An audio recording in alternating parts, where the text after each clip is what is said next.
Declaro. I call to order the second meeting of the 21st session of the Commission on Science and Technology for Development.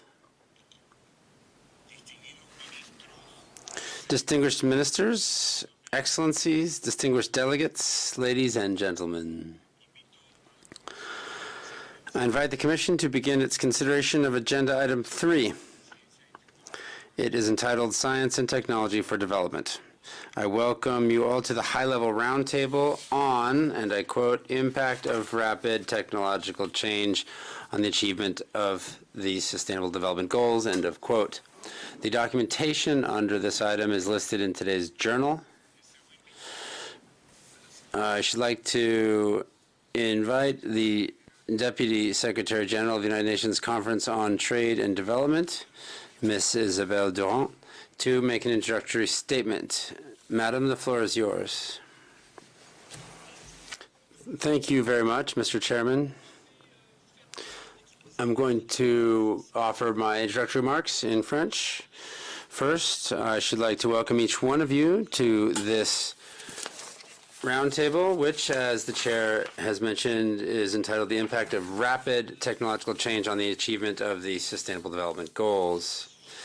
The the topic, might seem a bit broad, perhaps even a bit vague, but I would like to assure you that that is not the case. It is anything but vague, because the brilliant experts that we have and the panelists, as well as the ministers that I thank for being present today, and the representatives of the governments, will have the task of not merely organizing a nice exchange between us, an interesting exchange, but they will also be bearing in mind that our exchange is not merely aimed at opening up to the ownership or the stakes of technology. These exchanges will be meaningful if the individual intelligences allow for us to bring about a collective intelligence, and this will be relevant if it is useful and used. That's our mandate with science and technology here. So I would like to challenge all of our listeners to offer innovative, concrete proposals that are also creative and usable by governments and parliaments in their executive and legislative tasks and in their implementation. That these proposals also benefit the private sector and civil society, and in general, all of those who wish to have an inclusive and shared development in their countries or their communities. That as regards method. Now, content. On content, we will, of course, all agree on the central nature of technology and innovation when it comes to making the SDGs a reality. But the rapidity with which changes come about in this area make the task even more difficult and even a bit more critical. The report Technology and Innovation of UNCTAD, which we have just made public, shines light on the examples of the incredible potential that we see as we permanently cross technological borders. I would like to note several examples. For example, there is the data analysis that looks at predicting and eliminating epidemics. There's the use of 3D printing to make equipment and at low cost. There's electronic monitoring on land use and soil use. We see this with drones. This report shows to what degree technology has improved, but it also shows how much faster it's become, how more well adapted and useful it's become, thanks, among other things, to open digital platforms. This allows for an acceleration and transferability between the different sectors and domains. The cost reduction is also a particularly interesting factor. It's a fabulous stimulant to making innovation more democratic. The Fab Labs and other incubators and innovation centers offer easy access for non-specialist citizens to the exercise of their creativity. But in the longer run, this democratization should also allow for new forms of entrepreneurship. This will give populations and communities a greater control over the manner in which technology can contribute to meeting their local needs. These examples and the provisional conclusions that we can draw should not turn us away from our objective. To wit, we need to make this progress with the dizzying speed of their change to the common service and shared values. This is at the heart of the SDGs. This is a matter of defining the direction of innovation, and to do so in a manner that is participative and transparent. And we should do so including in the governmental decision-making processes, the contributions and input from civil society, from the private sector, and from the academic world, all represented here. But the rhythm of political decision-making and the implementation thereof is often inversely proportional to that of technological change. I do know something about this from my previous life. Politics and policy takes a long time, whereas technology has become extremely quick. The gap between the two grows endlessly, and it brings about serious and serious issues for the governments regarding ethics, governance, and equality, issues that the government must respond to. For example, how to resolve ethical dilemmas and security dilemmas as regards genetic manipulation, particularly in those countries that do not have effective regulations in these areas. How do we prevent systems and algorithms from artificial intelligence from reproducing gender or racial stereotypes or amplifying the discriminations that we see in data on which the systems are founded or based? What balance can we bring between supporting innovation and protecting private citizen data if we want to regulate the collection, use, and transfer thereof? Data is, as we say often, and often a bit wrong, the fuel of the digital economy. I say wrongly so because the many different algorithms, given the many algorithms, the data can be used and crossed infinitely. If they're not the fuel, they are also not the infrastructure of our economy. Data is the traffic circulating in our channels of communication, but it is not the channels themselves. It is everywhere, abundant and not rare, and that's not always the case of petroleum and other fuel. Digital economy cannot live without the data, but they are neither the fuel nor the infrastructure.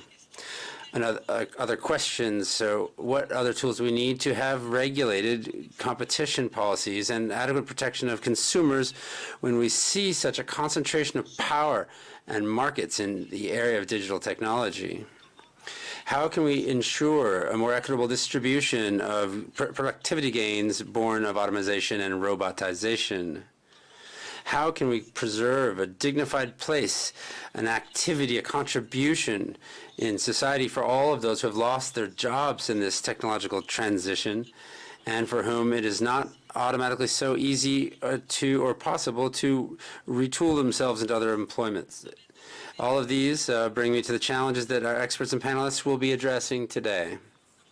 The first of them is to identify how the Commission on Science and Technology for Development, as a focal point for the entirety of the United Nations, can truly contribute through its analysis and forecasts to assist and tool developing countries facing these technological changes that are coming at a dizzying speed.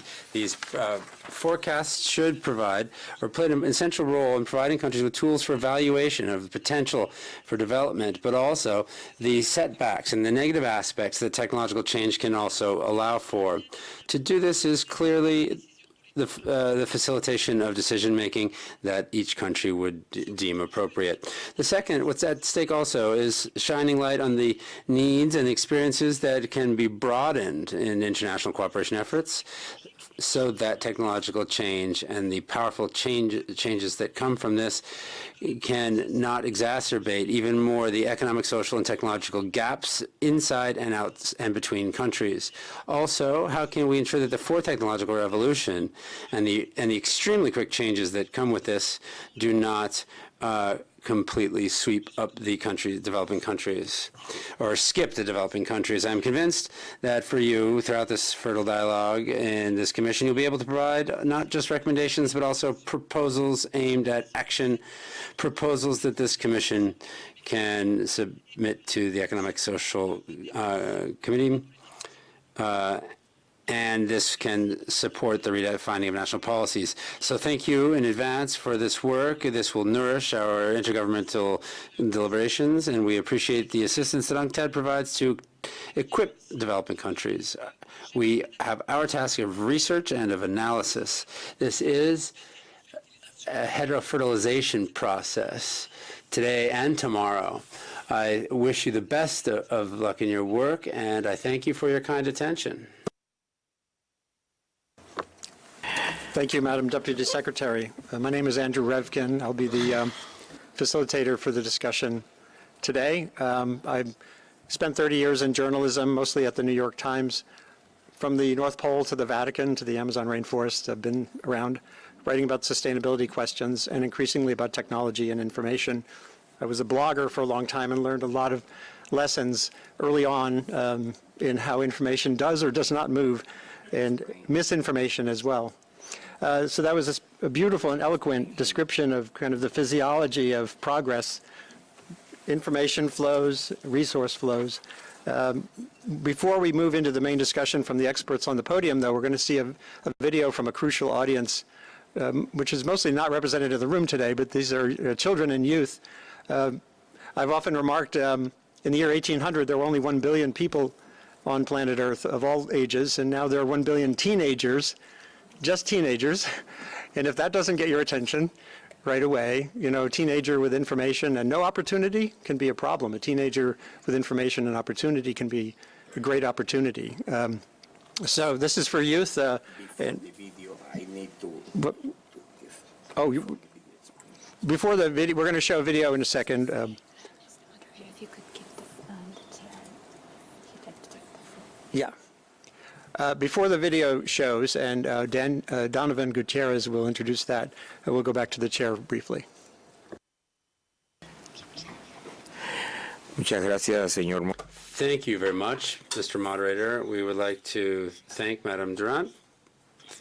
Thank you for your clear and precise remarks, and thank you for putting forth these challenges in our thinking regarding the relationship between digital economy and digital tools and power. Having said that, I would now like to give the floor again to the moderator. We have Mr. Andrew Revkin. He is a strategic advisor in journalism, environmental scientific journalism from the National Geographic Society. Previously, he worked with the New York Times. The panelists this afternoon will be Mr. Ilkka Turunen, the Special Government Advisor at the Cabinet of the Permanent Secretary in the Ministry of Education and Culture of Finland, Mr. Viktor Mayer-Schönberger, a Professor of Internet Governance and Regulation from the Oxford Internet Institute at the University of Oxford, Ms. Danielle R. Wood, the Assistant Professor at the Space Enabled Research Group of the MIT Media Lab in the United States, and Mr. Musa Malanga, Principal Researcher and Technical Manager of the Biometric Translational Research Initiative at the Council for Scientific Industrial Research in South Africa. I give the floor to Mr. Revkin so that he can initiate our work and our discussion. Mr. Revkin, the floor is yours. Thank you very much, Mr. Chairman. So we're going to start with a brief set of messages from youth delivered here with assistance from Donovan Gutierres, who is from the UN, I had this in front of me a second ago, the major group on children and youth.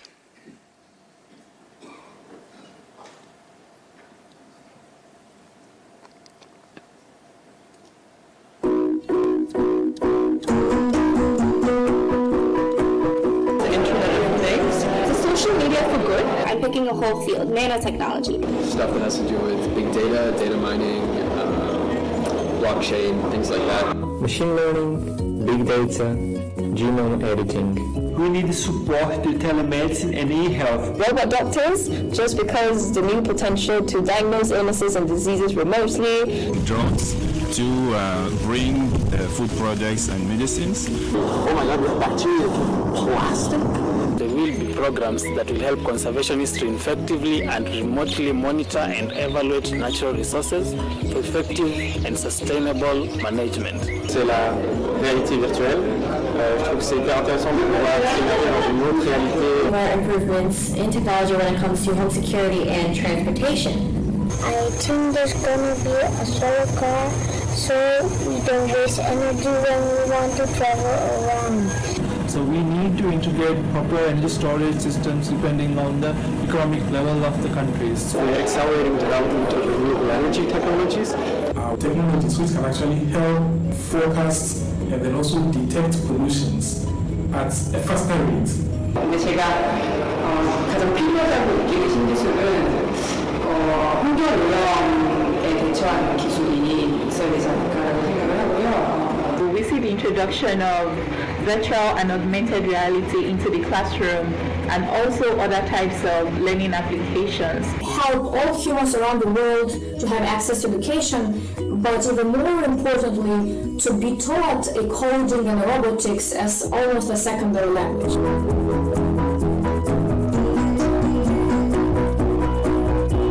Industrial revolution, governance will need to be more agile, and that legislators will actually have to understand the technologies they're legislating for. Artificial intelligence, ladies and gentlemen, I think would have a delicate impact on our society and humanity. That it may have severe consequences for job losses, for human efficiency, for how the world is structured. At the rate we're evolving, it's kind of concerning because artificial intelligence may get out of hand. Too much automation in our work, people will lose their jobs. Creation of robots that are programmed to do the same tasks as humans. I'm worried that there could be programs that are harmful that could tamper into digital data. Scary tech to me involves the loss of privacy, the crumbling of social media platforms that we're so reliant on today. Le fait qu'elle peut facilement remplacer les contacts humains. I really think we need to strengthen science policy interface to try and address communication issues. Although I'm excited about the future of electric cars, I hope that the production and disposal of lithium batteries does not cause major environmental hazard. Affordability of technology and also the sensitivity and empathetic side of technology. Access to new technology or access to the information and knowledge new technology provides. Not all the people have access and not all the new technologies are available. It is a rare technology, for example, nuclear. Technologies for the destructions. It means technologies for war. Who is making the technology and who is it for? Technology can be harmful in many ways, but what is most important is that to set our limit and goals to make sure that it's helpful for human lives. People have to know how to operate it, maintain it, it has to be affordable, and it has to be sustainable.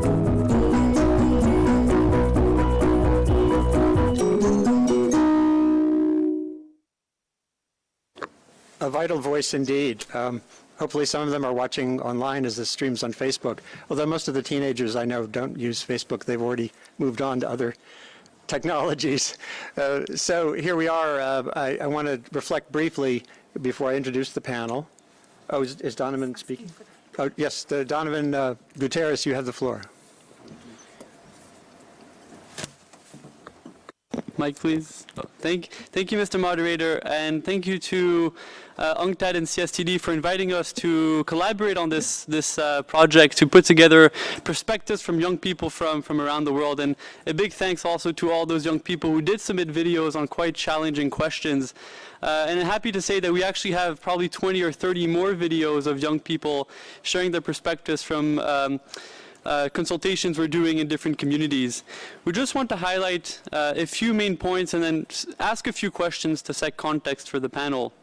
The first highlight from the video is that, of course, technology is imperative for achieving the SDGs, but it's certainly not enough, and only if the benefits are shared equally will it actually help us attain them. There's just as much apprehension as there is excitement for the potential impact of new technologies. This is concerning and signals the need for more public discourse.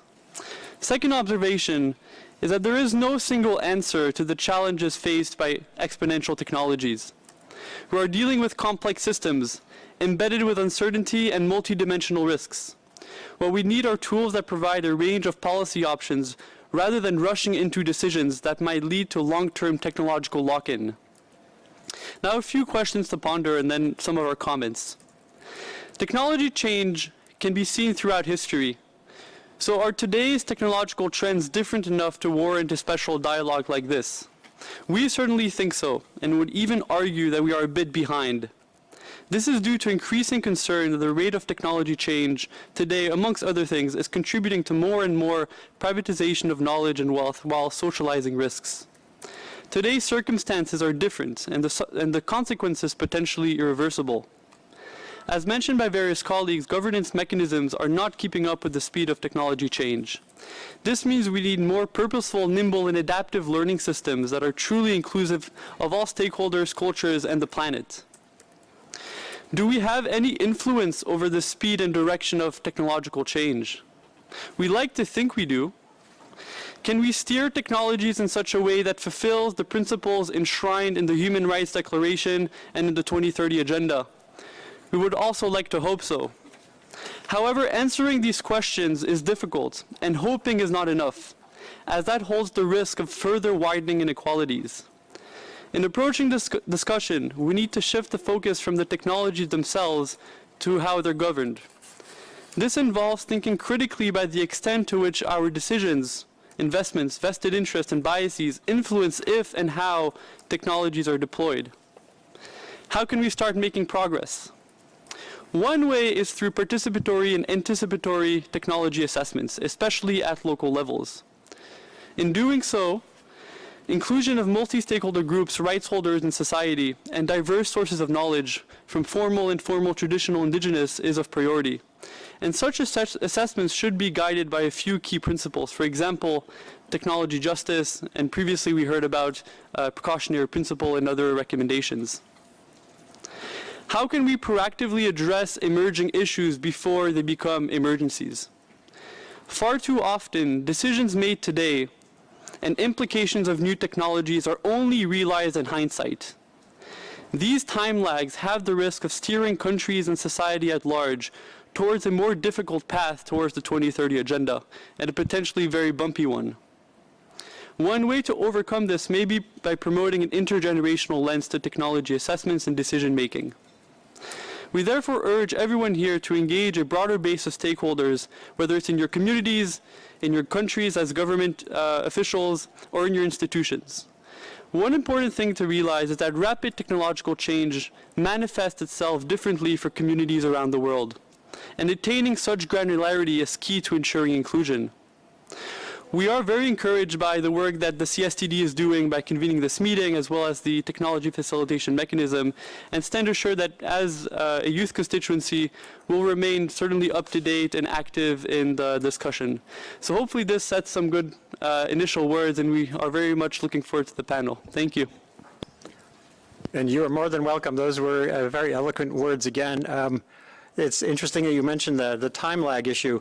There has been technological change forever, obviously, but the pace thing does seem to be extraordinary now. This morning, the Nobelist Dubuchet and the luminary from mathematics, Penrose, more than once said, I don't know, when asked questions about how this works. And the other word you mentioned is inclusion and empowerment. This is something in my blogging and social media work, including teaching, I began using a hashtag, #BeTheSignal.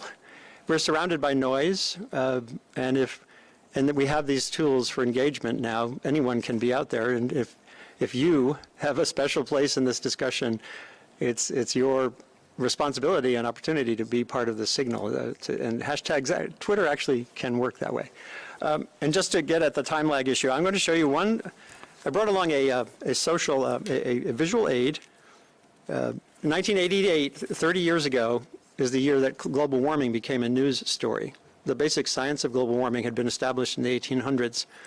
In 1988 is when I began writing about it, and I brought along an object here. This is from, for those who are young, you might not know what this is. It's a paper thing called a magazine. And it was Discover magazine. It was a very prominent science magazine. I was a senior editor. I wrote my first big article on global warming in 1988. But here's the thing, the time lag issue.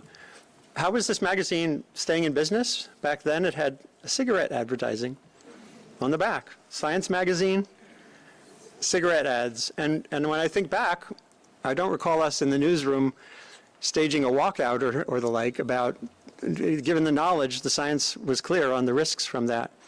And here we have climate change debates, of course, still continuing today. I've been writing the same story essentially for 30 years. So that time lag issue, when you think about that, that's just since the 80s. It took the UN until 2008 to ban smoking in UN facilities. Think about that and think about the context of the technologies that we're talking about now. And that's where this sense of urgency, I think, really needs to kick in from my standpoint as a journalist and now as a funder of journalism at National Geographic. With that, we're going to head to the panel and start with Viktor. And I'll skip introductions because you have them in your literature and you heard earlier. He is, among other things, one of the people, or maybe the person who coined the phrase big data. So he's been involved in thinking about the internet and its implications for a very long time. So Viktor, you have a presentation to give to lay out some of your basic concepts. Thank you very much. I just need to find the right feed to actually see my presentation. On 4. Thank you. Thank you very much. I am delighted to be here, ladies and gentlemen, and to introduce you to what you have heard before, but I'm trying to put a different spin on it. We are living in the data age. All of us three up here on the podium talking from the academic viewpoint come from the data age. We collect data, we analyze data, and then we try to do something with this data. Now, a lot of you may think of data and information technology as a toolbox, as a new tool for the toolbox that we are having. But the truth is, that's not what it is about. What it really is about, what the data age is not about a new tool in the toolbox. It's really about a new perspective on reality, a new look at the world. And with that new look at the world, new insights in how the world works and how it functions. And based on that insights, of course, our hope that we can make better decisions. Because at the end of the day, ladies and gentlemen, that's really all that matters, better decisions. Because that's what we are focusing on and facing every single day, decisions. Whether we can take the left or the right way, A or B. And we can rely in our decision-making on our gut feeling. We can rely in our decision-making on our beliefs, on our prejudice, on our biases. And we do that every day. But the truth is, if we do that, our decision-making is flawed. We make mistakes. And so in order to improve our decision-making, we can rely on data, on empirics, on facts, and on analysis. And particularly in the age of fake news and in the age of a post-truth reality, I encourage you to follow us and to join us on the path into the data age that is based on a new perspective on reality, a new potentiality of insights, and a better way of decision-making. And that covers so many different areas. We can use big data analytics today to improve the educational system. We can use it to improve the analysis of entrepreneurial activity in very large cities around the world, in Africa, in Asia, down to a street level that we never could before. And researchers have just discovered only a few years back that even in impoverished areas, in very large metropolitan areas, you find pockets of entrepreneurship and activity and pockets of people who will do their best to move out of the poverty that they're in. and they need encouragement. But as we find them, we can do that. We can use data and data analytics now to improve the transportation movement of people, particularly in megacities. We can improve health, and we hear more about that from our colleague here from South Africa. But we can better decide, and that's what it's all about. I'm sure you've seen the self-driving car of Google that a few years back started that self-driving car craze. It looks a little funny, doesn't it? But if you see that self-driving car, don't think of a car, please. Think of the potentiality that self-driving cars have. If we are not driving ourselves anymore, but if we let the cars drive themselves, then we can share cars, and therefore we need fewer of them. Currently, in the rich countries, only 4% of the cars are being used. The cars are being used 4% of the time. 96% of the time, the car just sits there as a very expensive resource that rusts. We can improve on that dramatically by sharing cars. But if we do that, my colleagues at the London School of Economics have calculated that we will have 25 to 30% more space in metropolitan areas because we need fewer streets and fewer parking spots. That's a huge opportunity. So if you see self-driving cars, don't think about a car. Think about the space in the urban areas that can be redeveloped, and think about the lives that will be saved that way. Or think about what data and data analytics does to medicine. When I take an aspirin because I have a cold, I by definition over or underdose.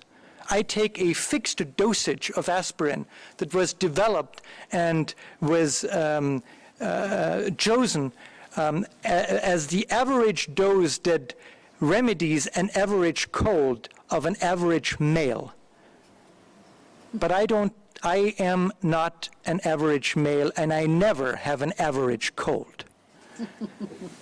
And therefore, as I take this pill, I over or underdose. I take too little or too much. That's not only inefficient, that destroys life quality. Why do we do that? Because we don't know better. Because we don't know enough about our metabolism, about our individual illness at that point. We can change this. We have the tools available, and we can change this in order not just to make medicine more effective and efficient, but to give us back life quality faster after illness. Or think about education. I have an 8-year-old son. My son learns mathematics like everybody else in his class. Why? Don't people have different methodological or pedagogical ways to learn something? They do, but the teacher doesn't have the space and the time to customize the pedagogy to each of the pupils. Only the very, very rich people who can afford private teachers have that ability to customize education. With the right data, we can customize education at scale, and we can give students and pupils the capacity to reach their individual potential and not just to filter them out as unfit. And most importantly, as I describe these social phenomena, think about the market. The market is a tremendous mechanism for social coordination around the world. I'm not talking about capitalism, ladies and gentlemen. I'm talking about the market. The market is a social mechanism for coordination. But thanks to the lack of data in the markets, the lack of information, our markets weren't very efficient. We can improve that. Data-rich markets, when data informs us, not money and price, are far better, and not only better and more efficient, but also more sustainable. What is required for that? A new data mindset, the understanding that data is your friend, and that data is not just giving you answers to questions you already have, but also helps you come up with the right questions to ask. We also need to understand that just having lots of the same stuff isn't what brings us forward. What we need, in other words, is diversity, because through diversity of data and viewpoints, we ensure resilience of the social mechanisms that we have. And for that, we need to share data rather than to have data in silos. That's an incredibly important policy solution. We talk a lot about open access in academia, but that's only about sharing the results. We need to share the raw materials of our knowledge generation. And my third and final point is, as we move into a world in which data enables us to get better insights, we will also see tremendous changes in the workforce. People will need different skills, but perhaps also some people will need not just skills, but new hope, a new opportunity in their work lives.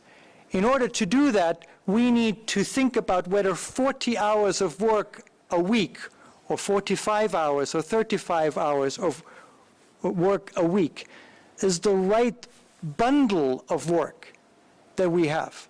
Maybe we need to unbundle. Maybe we need to look at different paths of employment and different opportunities of employment that can be combined together in the future. There is so much change that awaits us that sometimes it seems like it's amazing that we can keep pace. But ladies and gentlemen, I don't see the challenges. I see the possibilities, in the words of the late Hans Rosling. I see the possibilities and the potentialities, and the danger that we lose out on these possibilities if we don't put in place the policy measures that help us achieve this future. Thank you. And thank you. There's a lot there to consider, and that overlaps into other agencies, the labor part of the UN, and so many other aspects of these issues cut across all these disciplinary boundaries. And now we're going to go to Danielle Wood from MIT, who's taking space technology and space-based imagery down to earth in a very literal way and seeing how it can improve prospects on the ground around the world. And I think you have an example to convey. Thank you very much. It's my pleasure to continue this discussion, and you will hear many common themes throughout my talk. Earlier, I heard some of the interventions by the representatives from the countries, and I appreciate those who mentioned examples of how you are using satellite-based Earth observation in your national development. My message today is that space technology already contributes to our work to support the Sustainable Development Goals. However, we must continue to work hard to reduce barriers that still remain to make it a challenge to produce this technology for everyone. I lead a research group at the Massachusetts Institute of Technology called Space Enabled, and our mission is to advance justice in Earth's complex systems using designs enabled by space. Another way of saying this is that we are using space technology to support the SDGs and to communicate the benefits that we already see from technology in space that's helping us reach the SDGs right now.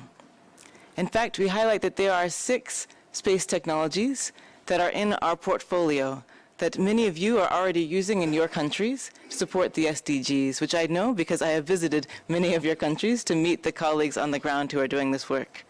They are using satellite Earth observation, satellite positioning and navigation, human spaceflight and microgravity research, satellite communication, technology transfer from the space sector into other non-space sectors, as well as the inspiration that inspires both children and adults that we gain from astronomy and other space science research and education.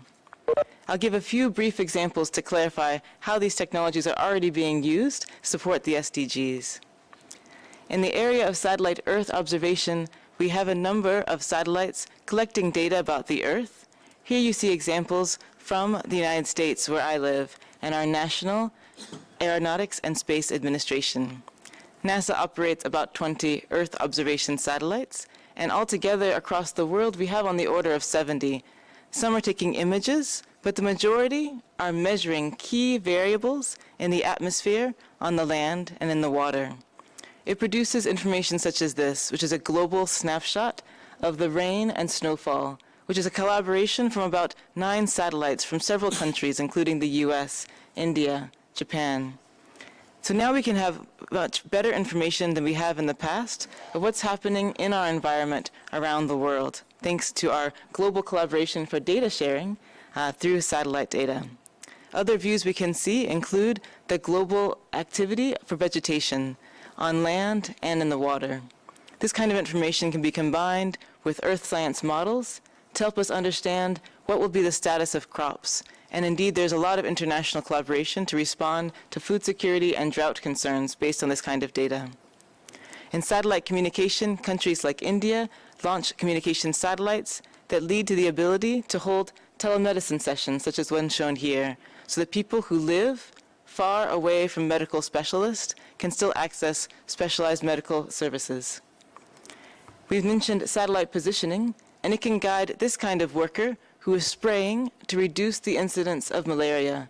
And it's important that they track their location with satellite-based positioning technology, so we have a clear map of where the spray is deployed to ensure that it's covering the areas that are needed.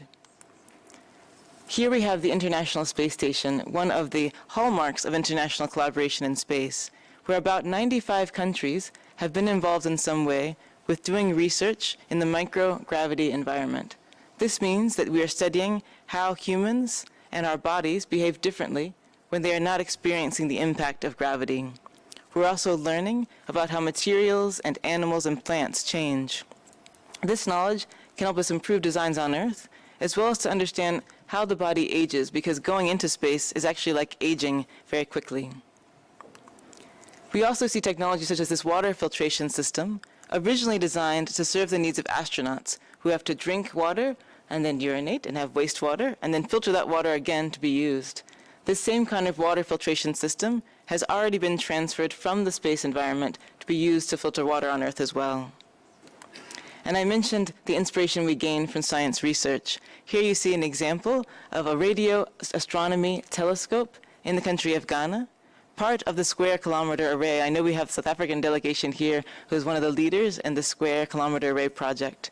It is bringing a series of radio telescopes to Africa, as well as in collaboration with teams in Australia. And this means a new generation of scientists will believe that they can be involved directly with exploring the mysteries of the universe right in their own country. All of this is part of sustainable development, and today's panel is on the topic of rapid technological change. Here I am showing a traditionally designed satellite.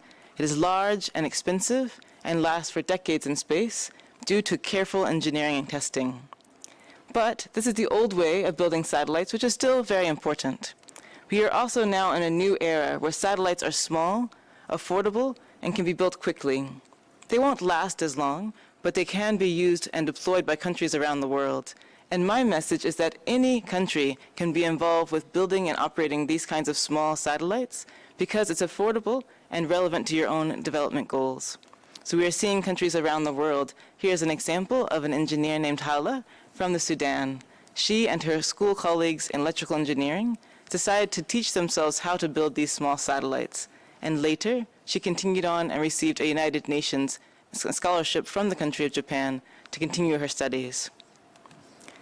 At our research group at MIT, we collaborate with multilateral organizations such as the UN, as well as national governments, local and city governments, but also on the ground with organizations such as universities and entrepreneurs. And I want to just emphasize one recommendation right off the bat, which is that we can continue to support startups and entrepreneurs who are thinking about how to use this ever-changing technology for development in collaboration with multilaterals and governments. In my group, we bring together knowledge from the fields of design, art, social science, complex systems, satellite engineering, and data science, because all of this knowledge is needed to design the interventions using technology from space to make a difference on the ground. And I want to leave you with one example in which we are directly working with a small startup company. It's a for-profit company in the country of Benin in West Africa. And although they are for profit, they are really a development organization, because they are addressing issues of invasive species while creating employment and new economic opportunities in a low-income village. Here you see an area called the Ganvier, outside the city of Cotonou in Benin. It is a rich tradition area which has a beautiful history and which people depend on fishing heavily for their income. But there's also a concern because this invasive water hyacinth plant tends to cut off transport by boat in the area, as well as changing the fishing opportunities. And so I was able to meet the founders of Green Keeper Africa. This entrepreneurial company has developed a clever business model to both harvest the invasive water plant while creating employment and income for local communities, as well as create a tool that absorbs oil from the plant and sell it to local industry. Here's the team that greeted me when I went to visit and see their operations. And they are a clever team using knowledge that has not been used before to manufacture this new product based on the water hyacinth. Now, they told me that they have a concern because it's hard for them to identify where the water hyacinth will be. So although their business model has been going well for the last 4 years, we are planning to work together so they can identify where is the best place to go and harvest the water hyacinth using satellite data from space. And so they take this raw material and convert it into a product that can be sold to absorb oil either on the water or on the land. And so our next step is to work together to harness both technology from satellite Earth observation as well as communication and positioning, because all these things will come together to help them have a system to observe invasive plants in the region, which serves both their local business model as well as the government and the community. So thank you so much. And thank you very much. And it's useful now to shift to the biological end of things, having just watched something linking technology with an invasive species. But we're going to hear now from Mr. Musa Malanga, Principal Researcher and Technical Manager of the Biomedical Translational Research Initiative, Council for Scientific and Industrial Research in South Africa.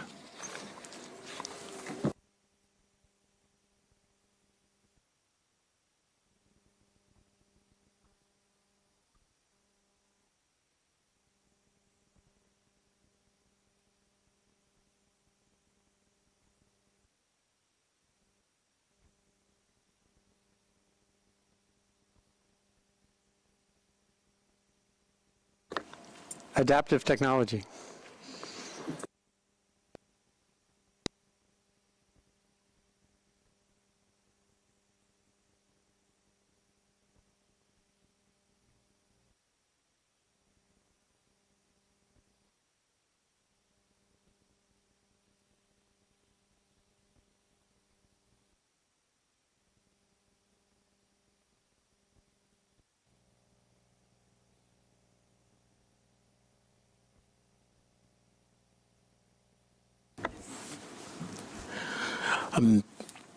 So we've had, I think, a really comprehensive and very thorough overview of how these new technologies from space and big data will profoundly influence the SDGs, or the Sustainable Development Goals.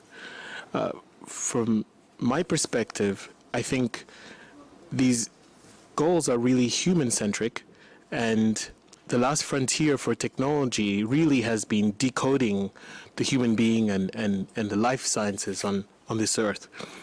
And with the advent of genome editing technologies and other molecular biology technologies combined with our advancements in computer science and big data, we can really start to imagine how this suite of developments will profoundly affect and touch several of these SDGs. So when I lay these out, I see only 4 or 5 SDGs that really will be unaffected by this technological revolution that's occurring in the life sciences. If we look at this in perspective, biology is really where the silicon revolution was in the 1970s. And we're in an age where genomics is able to decode the basic recipe of life on practically all organisms on Earth. Even those found up to 10 or 20 kilometers below the Earth have been decoded by this method. Our knowledge of molecular biology combined with our mastery of silicon and carbon-based technologies has allowed us to penetrate an area called synthetic biology. And most hopeful, or perhaps frightening for many people, is that we're beginning to be able to make our first completely synthetic organisms. We are also able to use the pure matrices of life in synthetic biology as a computational tool. In fact, Microsoft has become one of the largest consumers of DNA to be able to encode information in computers of the present and the future.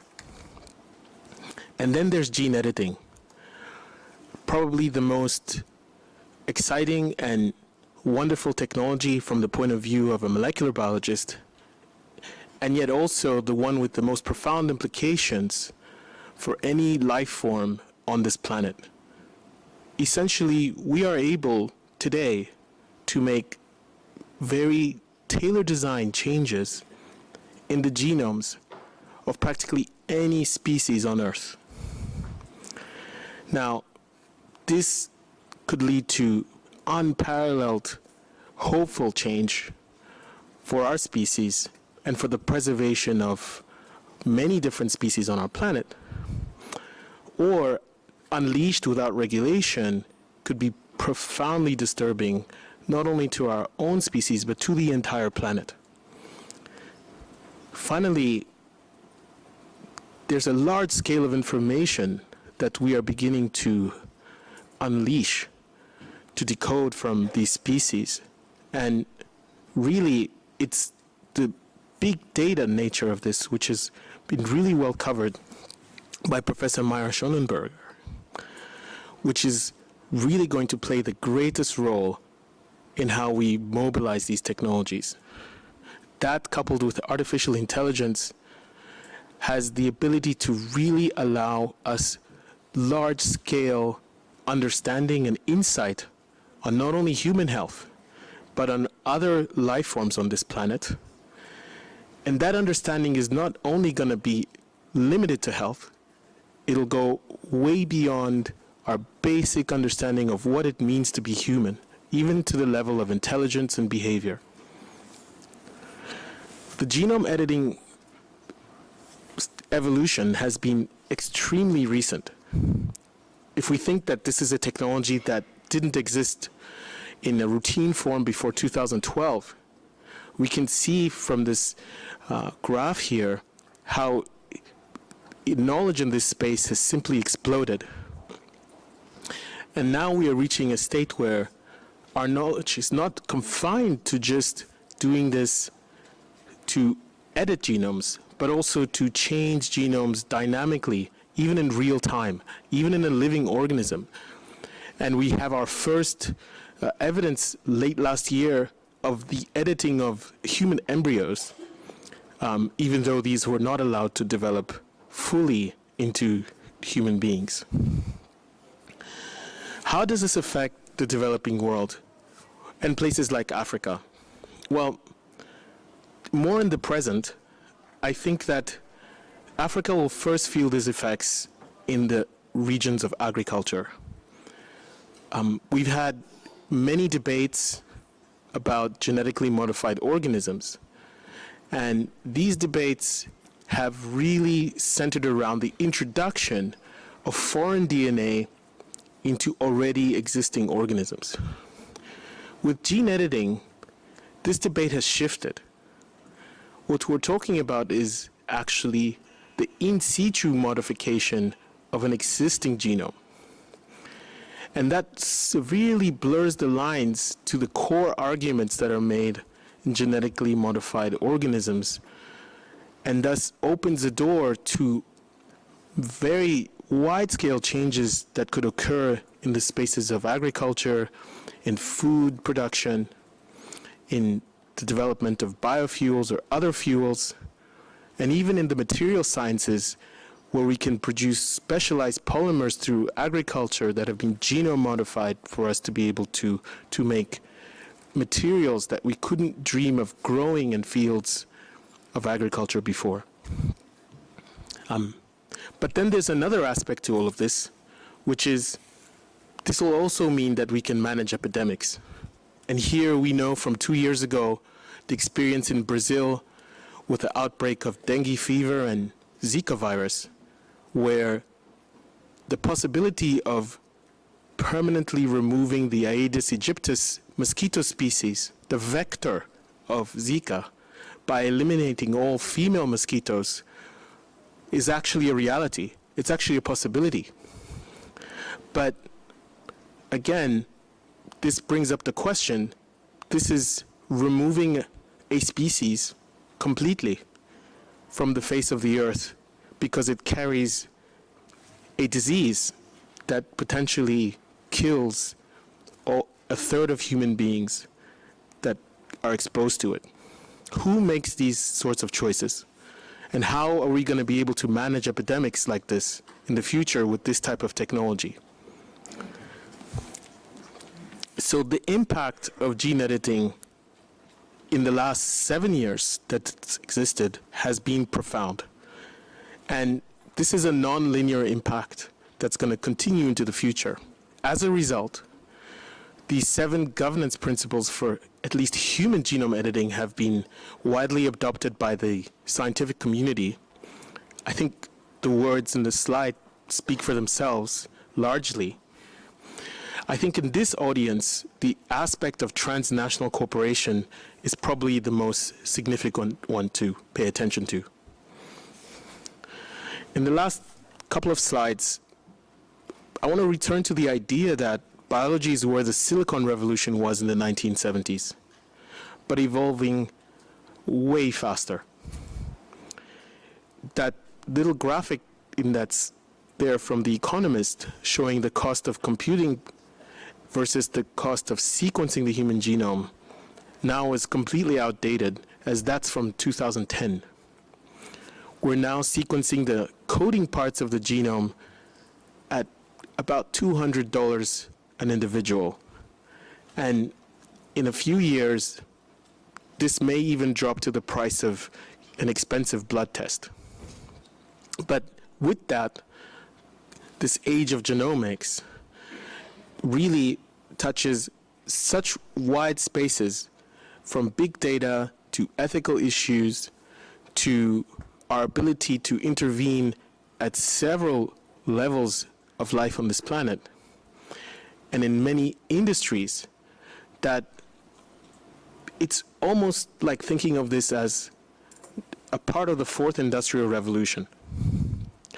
And I'm not talking about just the data part, I'm talking about the biology part. That really is an integral part of this new revolution, if you ask me.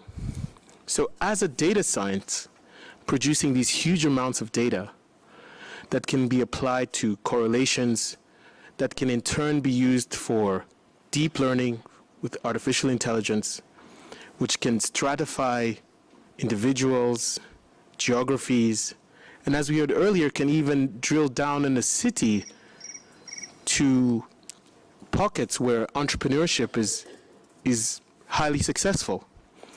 Now, let's couple that with biological data, where in a few years from now, every newborn will be sequenced, and we'll be able to follow them potentially from space, have biological information about them, right down to aspects of the function of their genome, and know how these people exist and live, perhaps in real time through mobile devices or other wearables, and really be able to relate their biological function right down to their genomes. Is this what we want to do? Is this a way that we can learn so deeply about human behavior, which is something we all want to learn about, human disease, track epidemics? There's so many benefits, there's so many pitfalls. Ultimately, I think it's for bodies like these to decide what scientists like myself can deliver, for better or for worse. But these specific use cases that we always present, at least, are always the positive ones. And I like to stay presenting the positive ones, otherwise I don't get invited to these sorts of bodies. I think it's my responsibility ethically to inform you that there are other sides of this. And we should really understand what the curation of this sort of data in the cloud will do. So the last point, and this point really touches a lot of people in this room, is whose biological data is it? If we look at the year 2009, this is sequence and genome-wide association data. And at that time we had 1.7 million samples of people, but the representation of the human population was 96% from Europe, and only 4% came from non-European countries. Now, I remember a few minutes ago when Dr. Mayer-Schönberger was pointing out how diversity brings resilience.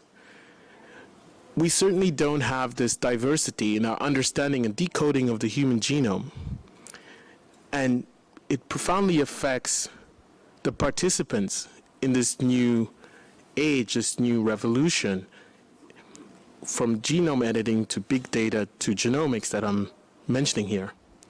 If we look in 2016, this has changed marginally, where we now have 35 million genomes that have been analyzed, of which 81% still remain European. Only 4% of these now are from Africa, and the remaining 15% are new entrants from Asia and South America.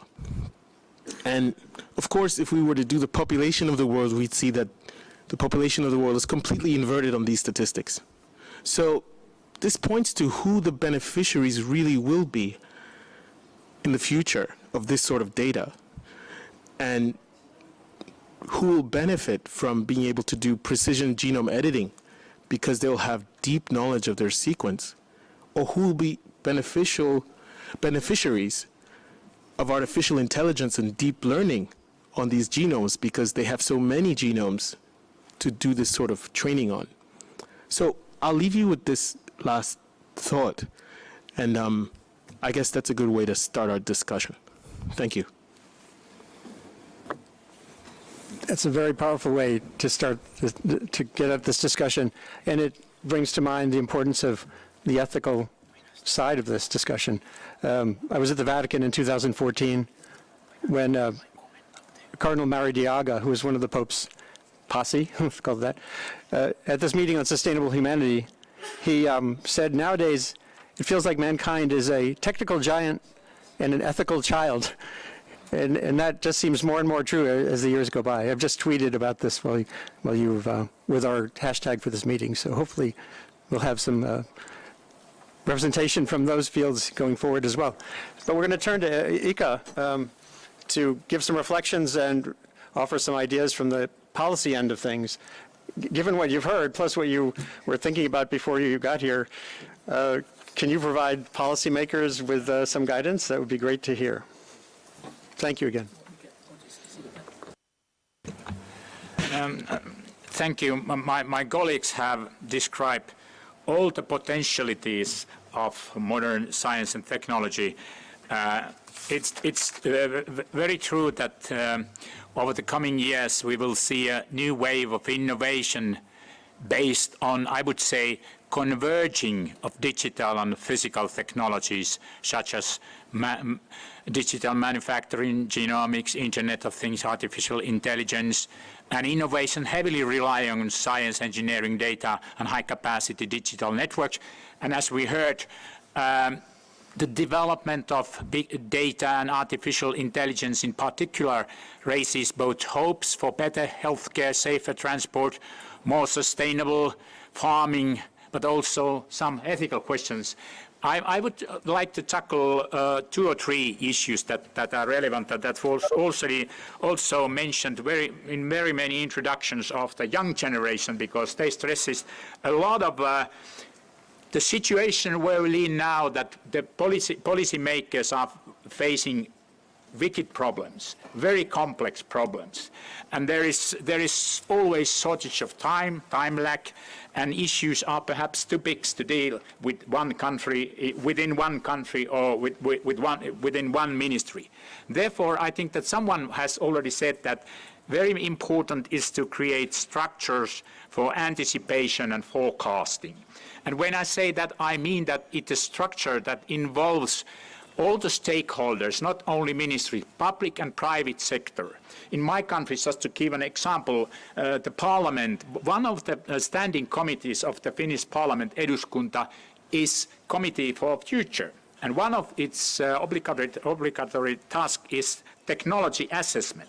So it gives its report to government. We have also created a structure for forecasting the structure that covers also citizens, local level, provincial level, state level, and best researchers who are dealing with, for example, as we call them, grand challenges related to sustainable development goals. So it's important that you have a structure for anticipation. The other thing that you perhaps, this is only my case in my country, but create also structures, funding structures, especially for the strategic research purposes. And that we also have done.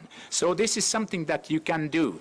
But as was mentioned earlier, this is something which is transversal. It needs a lot of international cooperation.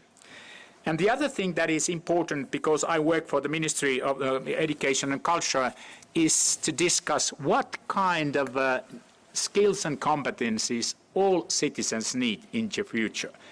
And as I see it, over the past 2 decades, the United Nations, OECD, the European Union, the World Bank, and numerous consultancy companies have deliberated and outlined the key competencies that people are expected to need in the 21st century, in the rapid changing world.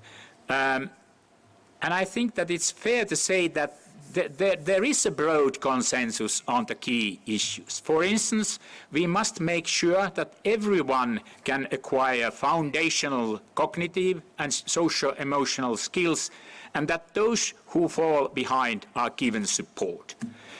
As we know it now, future jobs are likely to pair computer intelligence with creative and social and emotional skills of human beings. It will then be our capacity for innovation and our awareness that will equip us to harness machines to shape the world. Moreover, robust basic skills and the ability and willingness to apply these skills and to carry on honing them are instrumental in succeeding in the changing world. But because the disruptors in the labor market, disruptors in society, I think that even more important is to think about how we organize lifelong learning or continuous learning.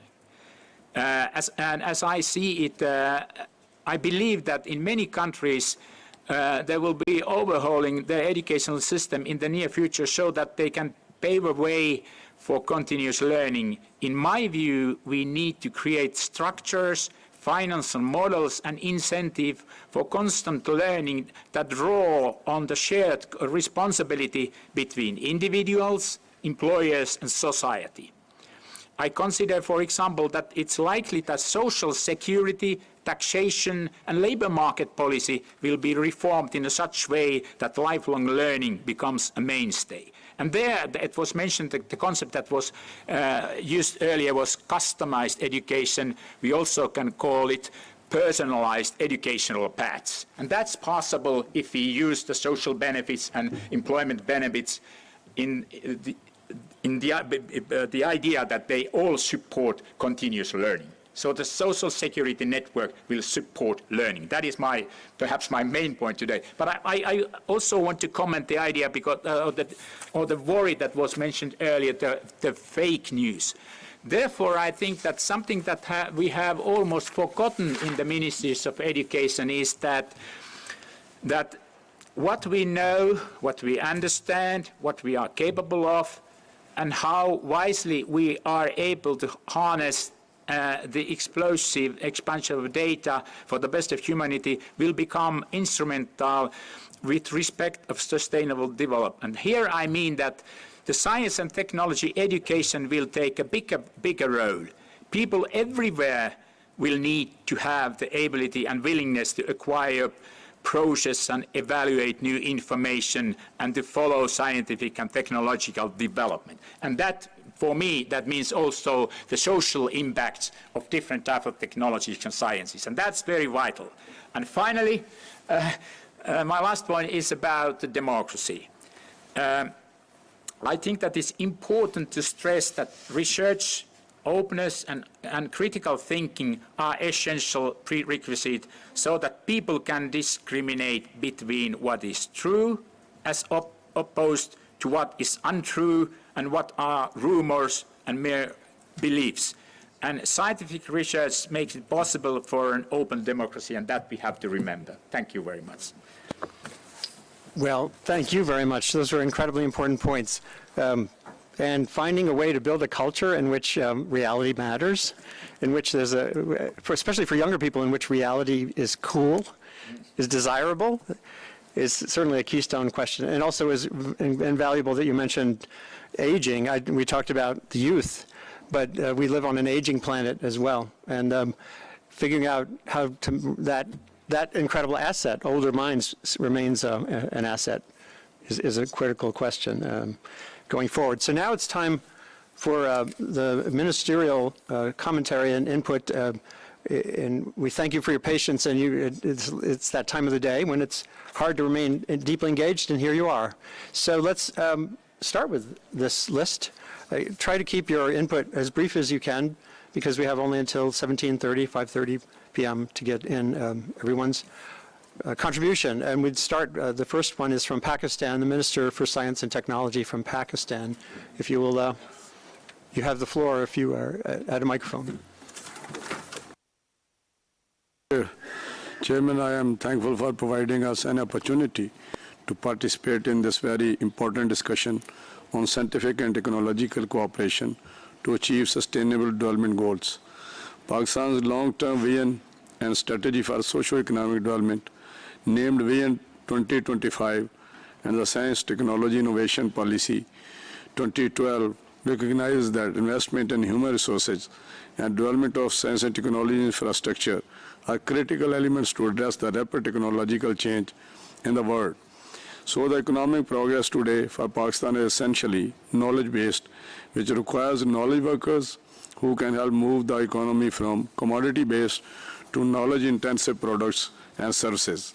Therefore, the budget for higher education and research has been significantly enhanced to keep these sectors abreast with the defined sustainable development goals. The implementation of SDG is coinciding with the fourth industrial revolution, in which rapidly emerging technologies are presenting both opportunities and challenges. The rapid technological changes are likely to widen inequalities as knowledge gap between the developed and developing countries. Those that have and will invest in this sector are likely to be better prepared to meet the fourth wave of the Industrial Revolution.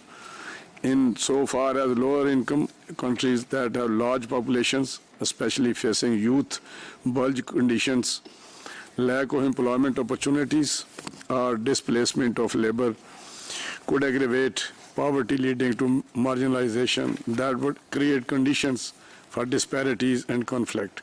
These impacts pose complex challenges for public policy, integration of SDGs with the national plans, and devising appropriate strategies and responses to the technological changes, and therefore has become more compound. Pakistan's Vision 2025 provides a suitable framework for meeting the SDGs. However, the ground needs to be prepared to take advantage of the new technologies through education and research, and by providing smart employment opportunities. Goal 6 pertains to water and sanitation. These pose huge challenges insofar as developing countries are concerned. Access to clean and safe drinking water is not only a question of human rights, but of immense value in terms of social and economic indicators. Quality of fresh and underground water can be measured and improved through smart technologies such as water testing laboratories, treatment of wastewater, recycling, information of things, smart water meters, sensors can provide continuous monitoring of both quality and quantity, have an important role in the realization of this goal. Goal 7 talks about affordable and clean energy. With a growing demand of renewable energy, hybrid energy system optimization is being mentioned as a solution. In addition to energy efficiency, this will also positively impact the environment. Goal 12 talks about responsible consumption and production. The rapid technological developments can become game changer as it would help waste management, ensure sustainable use of natural resources, and make production environment friendly. Food processing, biotechnology, and food chain working, for example, can benefit from artificial intelligence related technologies. Agriculture practices can be improved that will have a positive bearing on water availability, energy, and environment. Goal 15 pertains to life on land. Technology is central to tackling with the challenges mentioned under the goal: protection, restoration, and promoting sustainable use of terrestrial ecosystem as well as managing forests, combating desertification, halting reverse land degradation, and biodiversity are inextricably linked with artificial intelligence and digital technology. For example, use of drones and AI technologies can provide huge dividends in the facilitating the achievement of Goal 15. Our efforts need to be focused on demand-oriented technologies and their transfer to the end user so that radical changes can be brought about in the welfare of the people. I am certain that fruitful deliberations during this meeting shall be important landmarks on the road to progress and prosperity for the people of our respective countries. Thank you very much. Thank you very much. Now we'll move to Mexico, the Vice Minister for Multilateral Affairs and Human Rights, Ambassador Miguel Ruiz Cabañas. Muchas gracias. Thank you very much, Moderator. First off, my appreciation to the presenters. They were extraordinary presentations. I thank the panelists. Very stimulating, very informative. Distinguished ministers, business people, researchers, civil society, etc. Ladies and gentlemen, for Mexico, accelerated technological change is a challenge and an opportunity.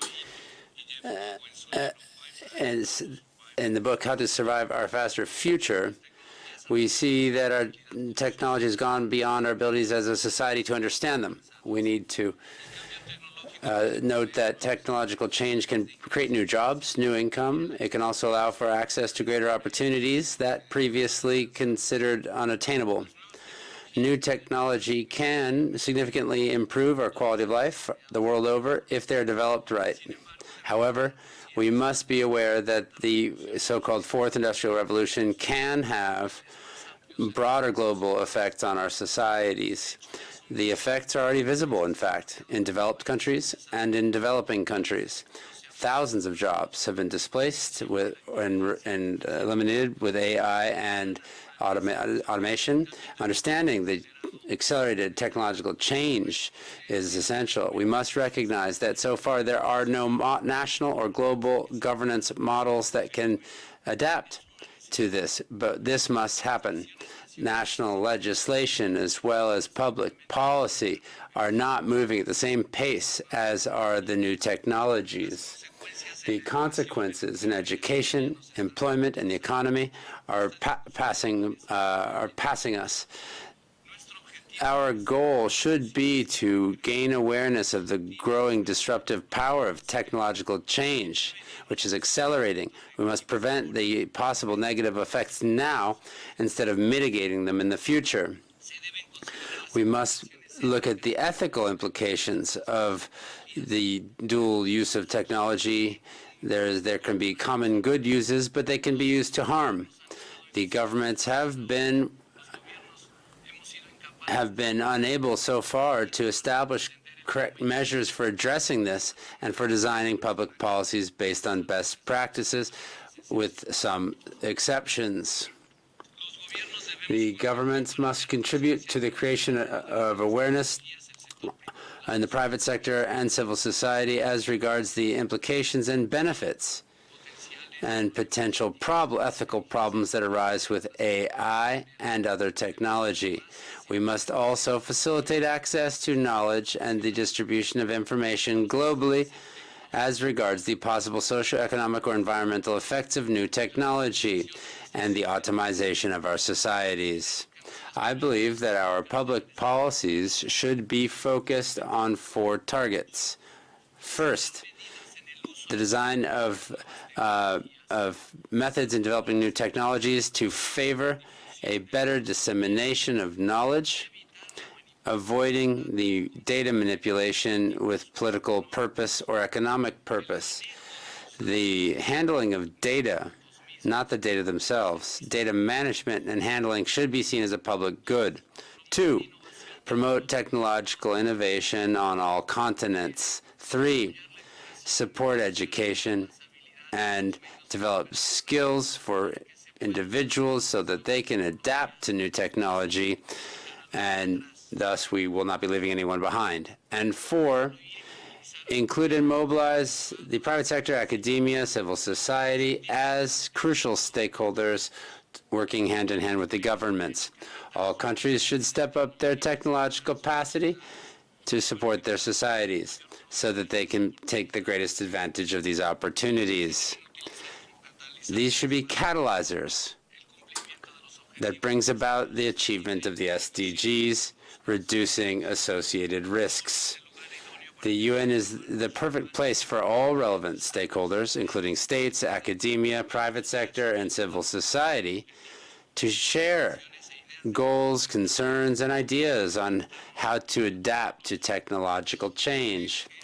I believe that this session of the CSTD is an excellent opportunity to bring together all relevant stakeholders.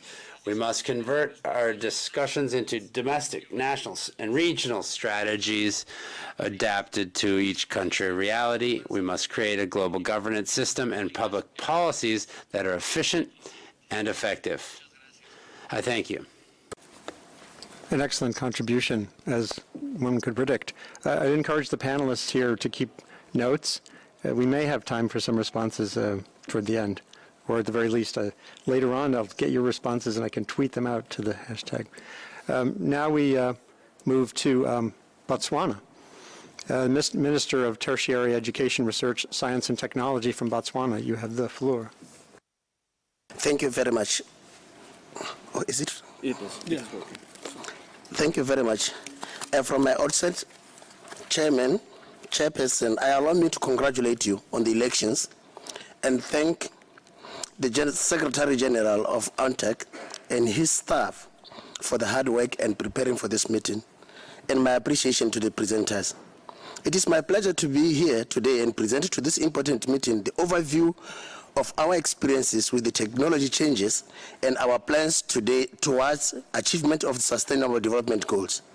The subject of rapid technological change and how it impacts the achievement of Sustainable Development Goals is indeed relevant to us both collectively as individual countries. Collectively because technology knows no boundaries, but also individually because we need to harness the benefits at our country level.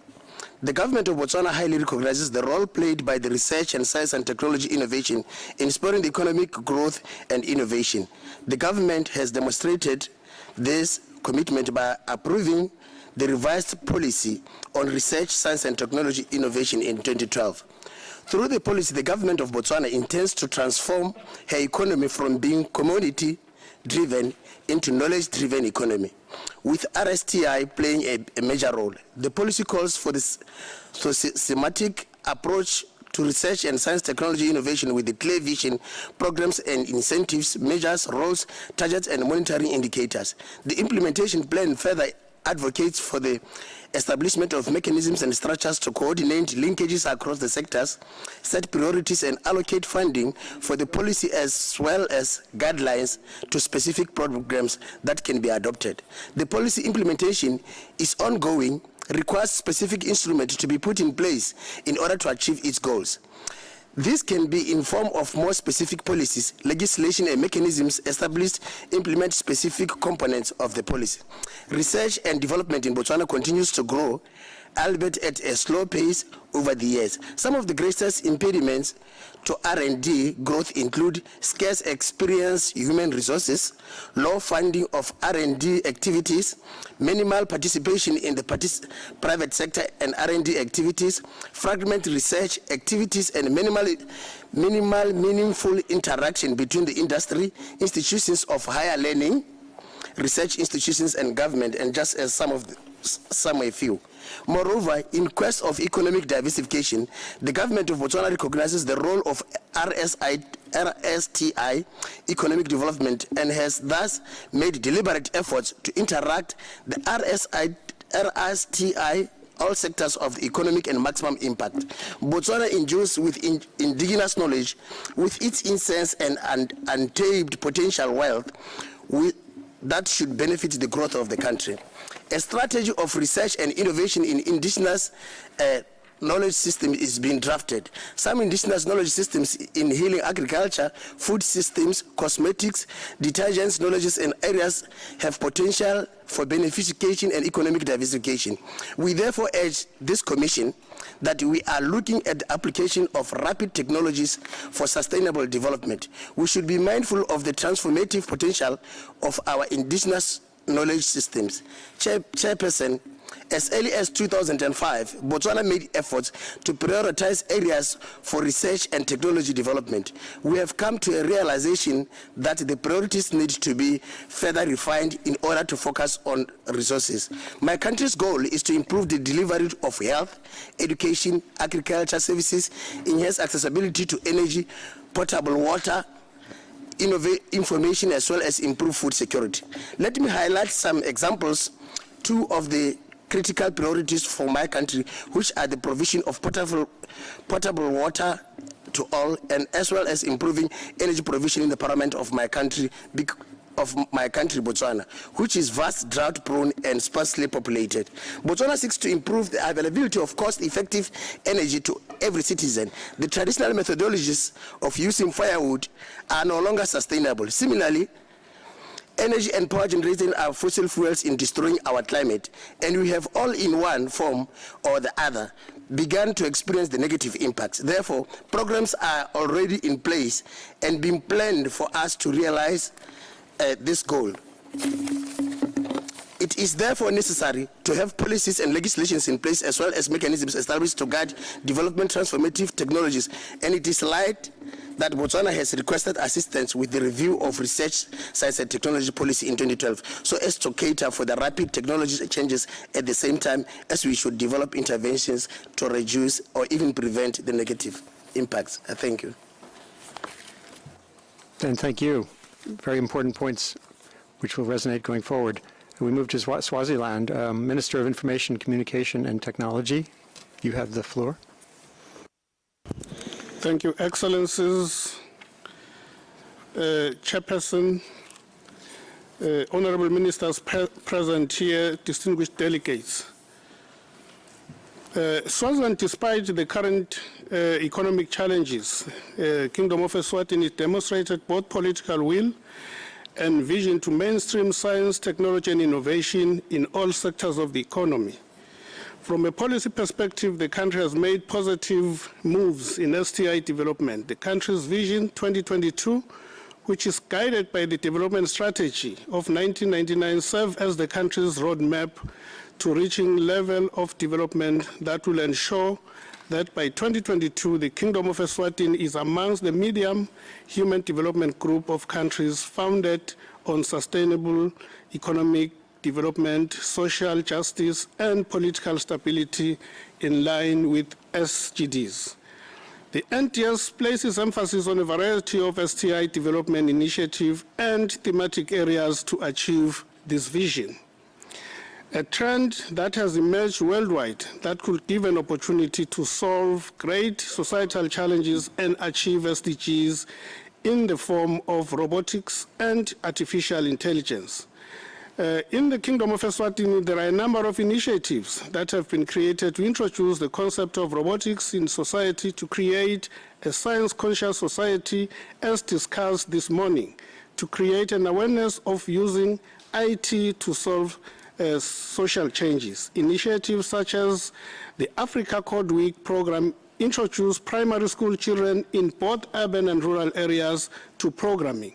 The U.S. Embassy sponsors initiatives such as the Lego competitions and robotics workshops, which integrates programming with engineering and teaches children how to program robots and enhances the youth's creativity. The Royal Science Technology Park also provides an IT incubator to further encourage young adults to explore their technological innovations. These initiatives are attempts to bridge the technology knowledge gap which currently exists in the Kingdom of Eswatini. These initiatives further encourage the next generation of scientists and a girl child to consider a career in STI, as well as provide access to information on emerging technologies to solve societal issues and in the Kingdom of Eswatini. Developing countries can take a lesson, learn from them, and proceed to adapt these lessons to enable the current society of Eswatini to reach the society that we envisage to be, saying the country by the time energy and to save energy and money. The government of Eswatini recognizes sustainable and economic development, recognizes that sustainable economic development cannot be a reality without investment in STI as depicted in the National Development Strategy and Poverty Reduction Strategy and Action Development Plan. Continental protocols and frameworks that emphasizes the role of STI in societal economic development have been adopted and domesticated by the country. And the Ministry of ICT established the Department of Research, Science and Technology and Innovation in 2014 to develop national science information policy regimes and legislations. So the NTS also commits to increase investment in science and demonstrate government's commitment to quadruple its current R&D allocation from the 0.2% to 1% of the domestic product as targeted by the AU. Currently, the country is attracting foreign direct investment directed to research and development and innovation activities following the establishment of the Royal Science Technology Park. The park houses the Innovation Park and the Biotechnology Park. Processes to designate the RSTP as a special economic zone have been completed, and now it has been declared a special economic zone. In conclusion, there is a high political will to harness STI development in the country to attain the national vision for the sustainable development goals in the Kingdom of Eswatini. I thank you. And thank you. We move now to Zambia. Nkandu Luo, Minister of Higher Education, you have the floor. Thank you very much for according me this opportunity to make some intervention on this very important topic. Zambia does recognize and appreciate that due to the rapid technological change, it is expected that the achievements of the SDG will be attained within the stipulated time. This is so because nearly all the SDGs, the 17, are centered on technological improvements, and therefore a positive and technological change entails a positive correlation in attaining the SDGs. For example, if you take the SDG number 3, which is on ensuring healthy lives and promoting the well-being of all at all stages, it is our view that it calls for real investment in technologies that will differentiate which will define and reduce the burden of disease, both in terms of prevention and curative. However, I want to start with the challenges that Zambia is facing as we recognize the need to invest in technology and achieve the 17 SDGs.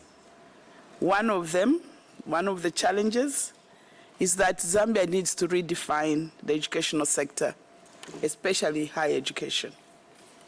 Secondly, Zambia needs to reposition research and ensure that all policy changes and decisions are based on research results. 3, Zambia needs to popularize research, technology, skills development, and innovation.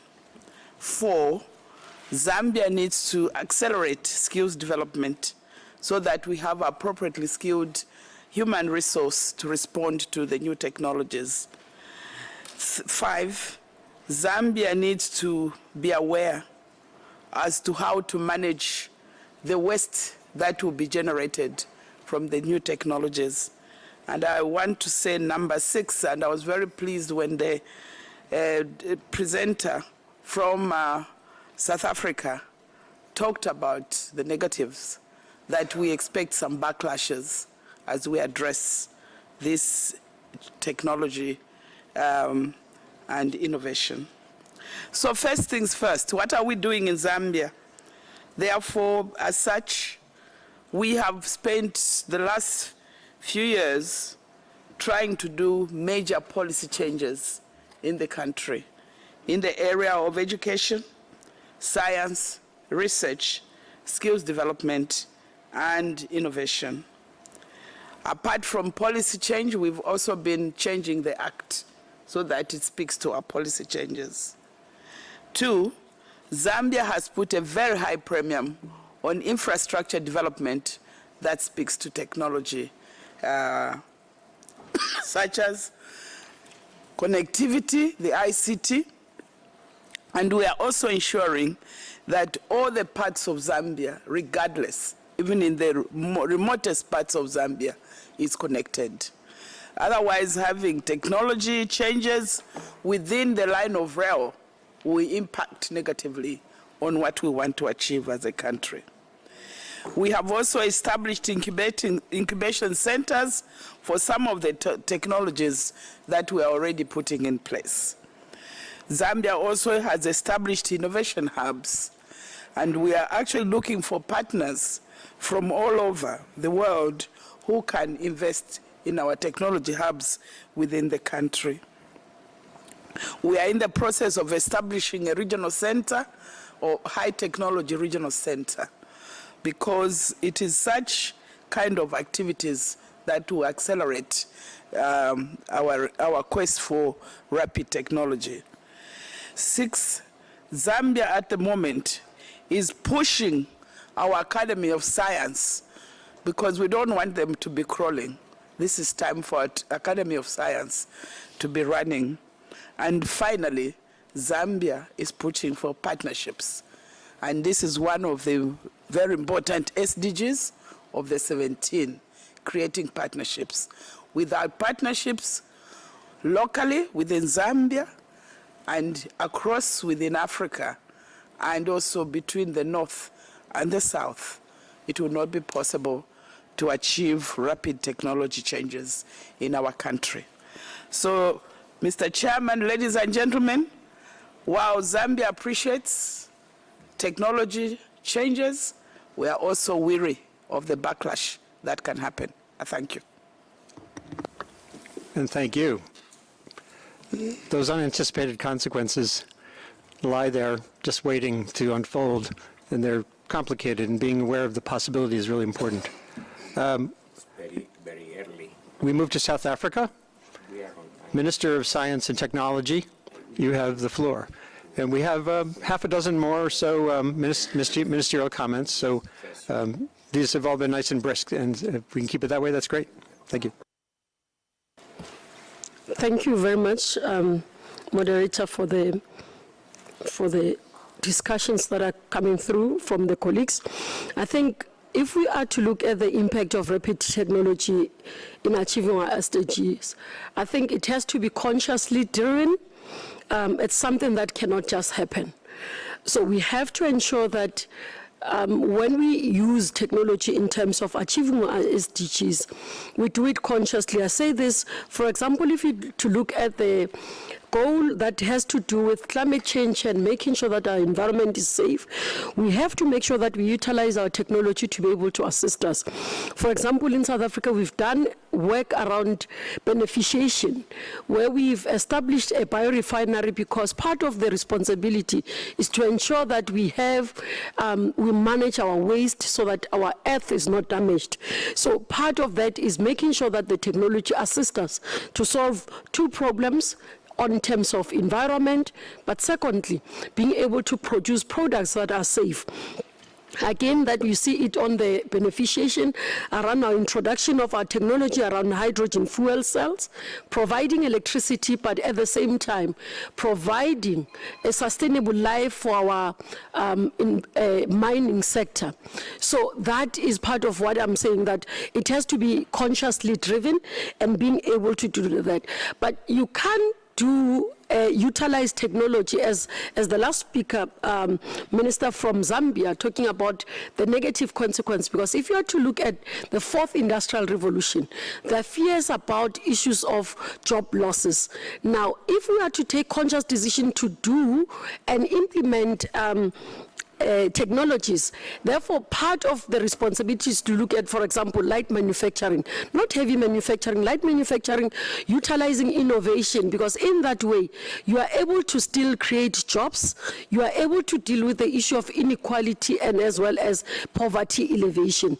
So if you are to consciously take technologies that are able to assist us, and I'm saying this because what we do at home is to look at how do we re-industrialize, but utilizing light manufacturing, getting innovators to bring solutions in terms of assisting us. Hence, I spoke about the issue of hydrogen fuel cell, because we can do that with our buses, we can do that with, and then you have innovators that are able to create, not like the 1,000 jobs, but the 100, 200 jobs, and in that way, you are able to also deal with the issues of risk-eating, because your researchers and the innovators are able to create those jobs. So it is important for us to look at those things, because sustainable goals, if they are to be achieved through technology, we still have to make sure that we provide, we also protect environment, we also ensure that our people do not end up in poverty. But I think one of the things that I need to make as a recommendation towards the Commission, which I think is very important, is for us to ensure that at UN level we start conversations. There are issues that are going to be an impediment of us utilizing technology. For example, at developing countries, where you start looking for technology and you find that advanced technology doesn't come, but you get dumped with old technology. So if we are to achieve the SDGs, part of the discussion maybe at the WTO is to be able to say, how do we not have a barrier, but make sure that we do not become a dumping ground, so that when countries do that, do not face penalties of saying that you are creating barriers to trade. So those things are very important in dealing with technology. But secondly, the technologies that we are able to adapt in our countries and utilize should be technologies that enhances what we need. So it shouldn't be something that each country, actually it should be something that each country you do an evaluation, see the impact in terms of your policies, in terms of your regulation, but in terms of the interest of your country and the people at large. Because if you do not do that, then you'll end up adapting technologies and bringing technologies that do not make sense to you as a country, and that do not make sense to your national policy, which does not make sense to your national priorities. So hence, I'm saying it's consciously driven. It has to be a conversation that we have properly guided by not only our global interests, but national interests to the people, and ensuring citizens are protected. Thank you very much, Mr. Chairperson. And thank you very much, too. And once again, your comments importantly reinforce the idea that what happens in this room should resonate to some of the other initiatives around the world on trade and other issues as well. So now we move to our home intervention from Switzerland. Where am I here? Switzerland, Mr. Philippe Metzger, you have the floor. Excellencies, ladies and gentlemen, thank you very much for the opportunity to speak. And I maybe in an unscripted way would like to start by saluting the extraordinary quality of the discussion, especially also of the 4 panel interventions we had at the start of this session. I'm participating in many discussions, and I was very impressed by the quality of what we heard. I think it represents in a very precise way also all the opportunities that come with digital development in all its aspects, or many aspects, as we heard, in different shapes and forms. And I think that's probably something where I will be coming from a very strategic view of digitization and of the impact, the opportunities and impacts it has. And so both at the international level and at the national level, I think it's key that the decision makers take the strategic view on those developments. I just quickly wanted to remind ourselves that we had a very successful Internet Governance Forum here in December in this very room. Of course, the question of shaping your digital future is a key question there. And also at the national level, we're trying to do this through our national strategy, Digital Switzerland. Now, the digital development, of course, has been enabled by the rollout of broadband internet. I would like to just share a few thoughts on that, because I think we've heard a very complex and high-flying presentation of many aspects of things that we can use, but we should remind ourselves that we can't do all this, and especially at the global level, we can't reap the benefits of all that if we don't have a good broadband internet access. And of course, broadband has become the indispensable driver for that development, and achieving the Sustainable Development Goals depends, of course, on bringing excluded populations onto digital networks, and in turn on the services and applications that provide access to local and global markets, to information, financial services, health service, education, etc.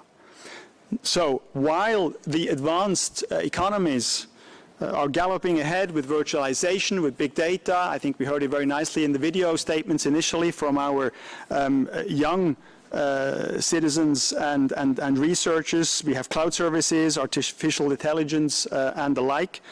We should remind ourselves that large parts of the population lack even basic internet.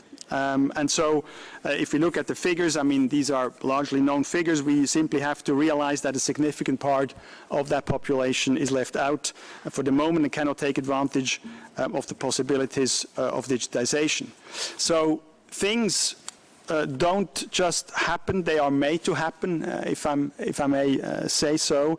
And governments, when I look at broadband, need to deploy the right policies and establish favorable conditions, also regulatory conditions, develop the strategies I've mentioned, but also create stability in the regulation, make technology neutral strategies. I think that's an important aspect, the technological neutrality.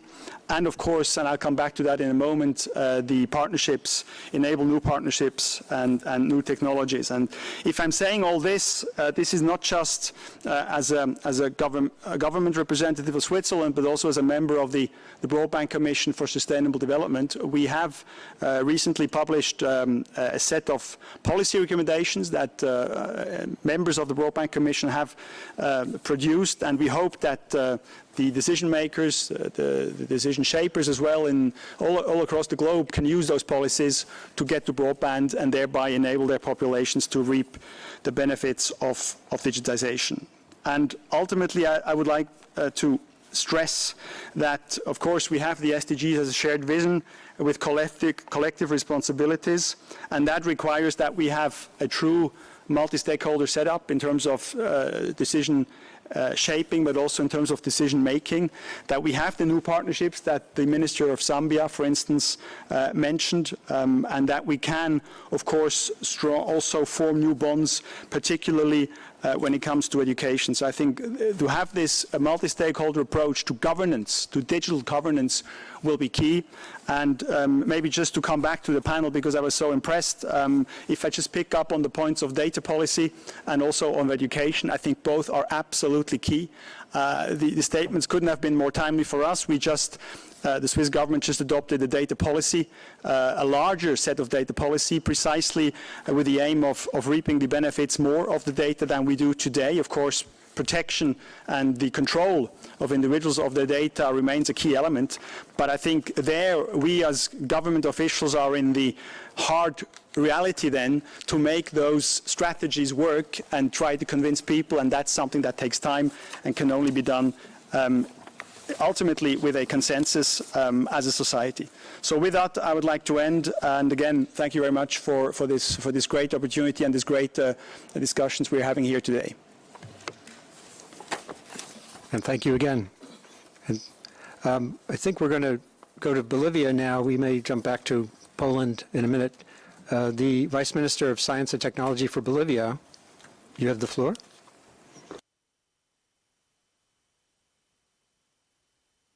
Thank you, Moderator. Globally, new technologies are creating a rupture in many activities, human activities, changes in productivity, changes in the way business is done and in organizing human activities. However, in many of our countries, this exists with traditional knowledge that emerged from indigenous and local populations. That is the case for Bolivia. There are challenges that we are tackling to integrate new technology without losing our cultural values.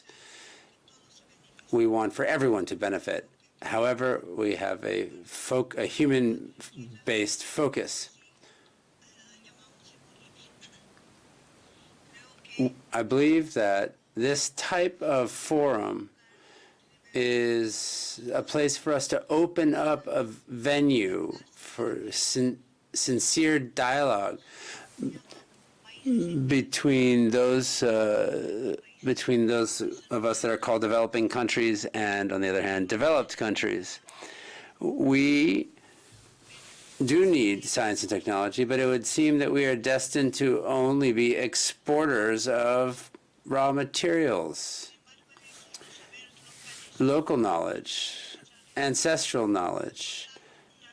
Give us a new way to address what we refer to as an interscience, a complementary interscience. This is a horizontal process together with modern science. This allows us to integrate and generate venues for developing this interscience. It returns knowledge to the true owners of that knowledge, the indigenous or campesino peoples, and this knowledge should be implemented in our countries basically for medication.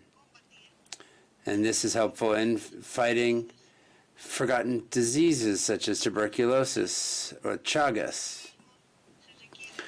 Further, we need instruments that allow us to fight biopiracy that we are being victims of in our developing countries.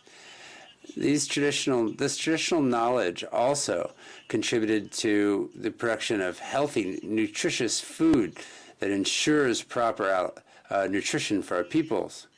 In Bolivia, we also support this production through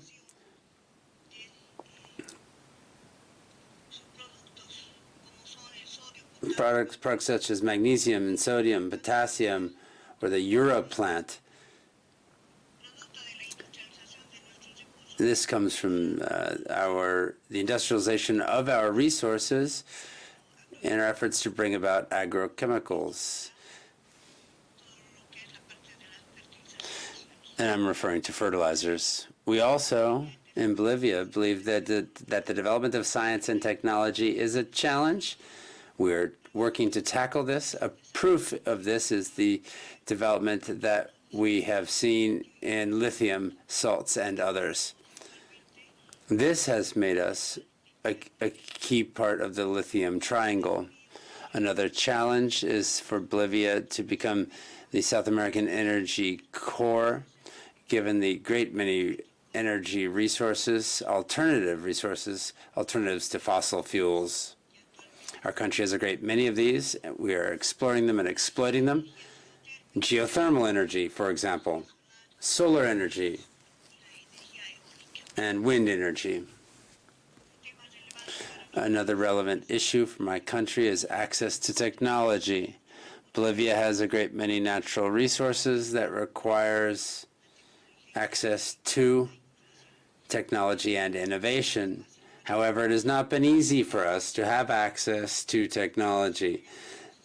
Our countries, or rather the developed countries, must help us become endowed of these technologies that help developing countries achieve the SDGs in the 2030 agenda. Thank you.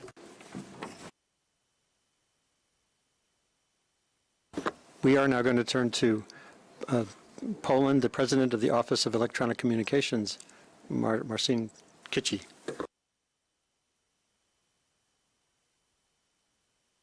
Thank you. Thank you, Mr. Chairman, for the floor. I would like to thank you and the distinguished delegates for the very interesting discussion and sharing our experience on this topic. And please let me present our contribution to the SDG goals and contribution of Poland. We all here are aware of the ambitious Sustainable Development Goals set in 2015 by the United Nations. ICT technologies are, in my opinion, crucial to achieve these goals, one after another. UNCTAD is an electronic communication regulatory authority for the Republic of Poland, and this is why we are here, and this is why we are in the center of the technological revolution that we all face right now. The revolution affects everybody, including children, the young, as well as the adults and the elderly. Every year we conduct the consumer surveys.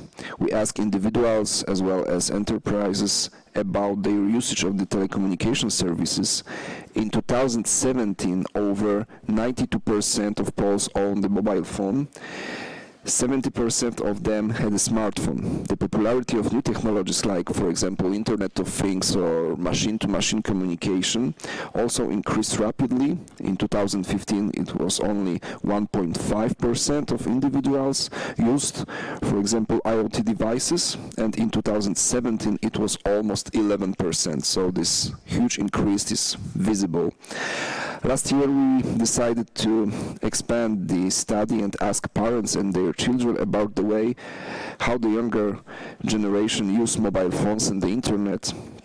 The results showed that over 83% of children aged between 7 and 13 own a mobile phone, 80% of whom own a smartphone. As well, 90% of children of the age mentioned use the internet, of which 82% use it on a daily basis. So our mission as a regulator is to serve everybody who uses telecommunication services.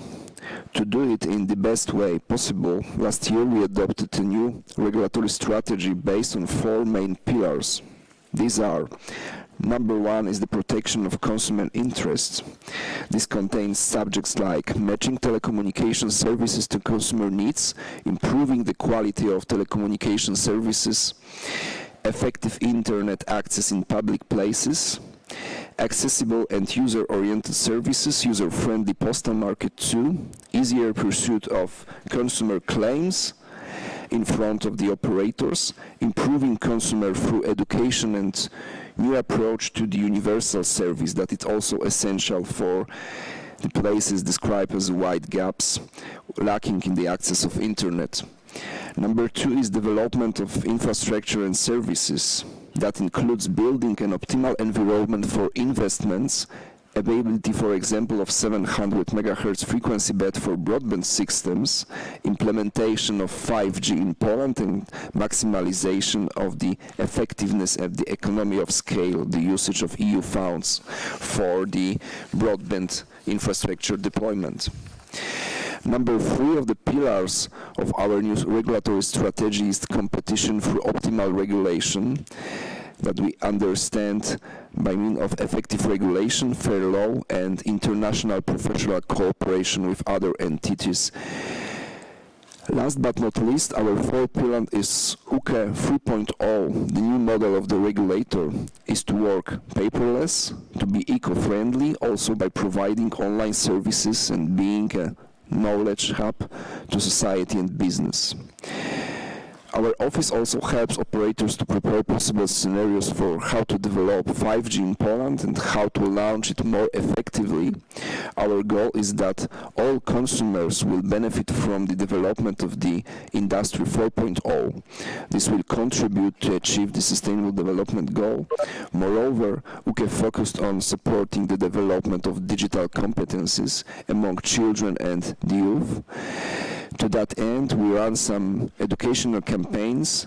I will present them with pleasure when we talk about capacity building. Thank you very much for this opportunity and thank you very much for your attention. Thank you. Now we're going to move to Angola, Ghana, and Sri Lanka to close out the formal ministerial comments, and then I'll open the floor briefly for some 2-minute final interventions after that before returning to our chair. So Angola, you have the floor. Thank you very much, Moderator, Honorable Excellencies, distinguished delegates, ladies and gentlemen. First of all, let me emphasize the exciting presentations that make us land in the practical reality of the technological revolution. My congratulations to all of you. Angola has a little diversified economic structure concentrated in petroleum activities, has low competitiveness in relation to imports, and structure of exports very concentrated in petroleum products. So taking into account the importance of science and technology for the development and their impact on the achievement of the SDG, one of the flagship projects promoted by the Angolan government to leverage the development is a project with loan of the African Development Bank to support the Angolan government commitment to contribute to economic diversification through scientific and technological innovation. The outcome of this project is to increase the number of researchers, as we have many serious problems with human researchers for doing good research, especially in science, technology, engineering, and mathematics. The key outputs of the project are to build, equip, and operationalize a science and technology park and create an environment conducive to development of science, technology, and innovation in Angola.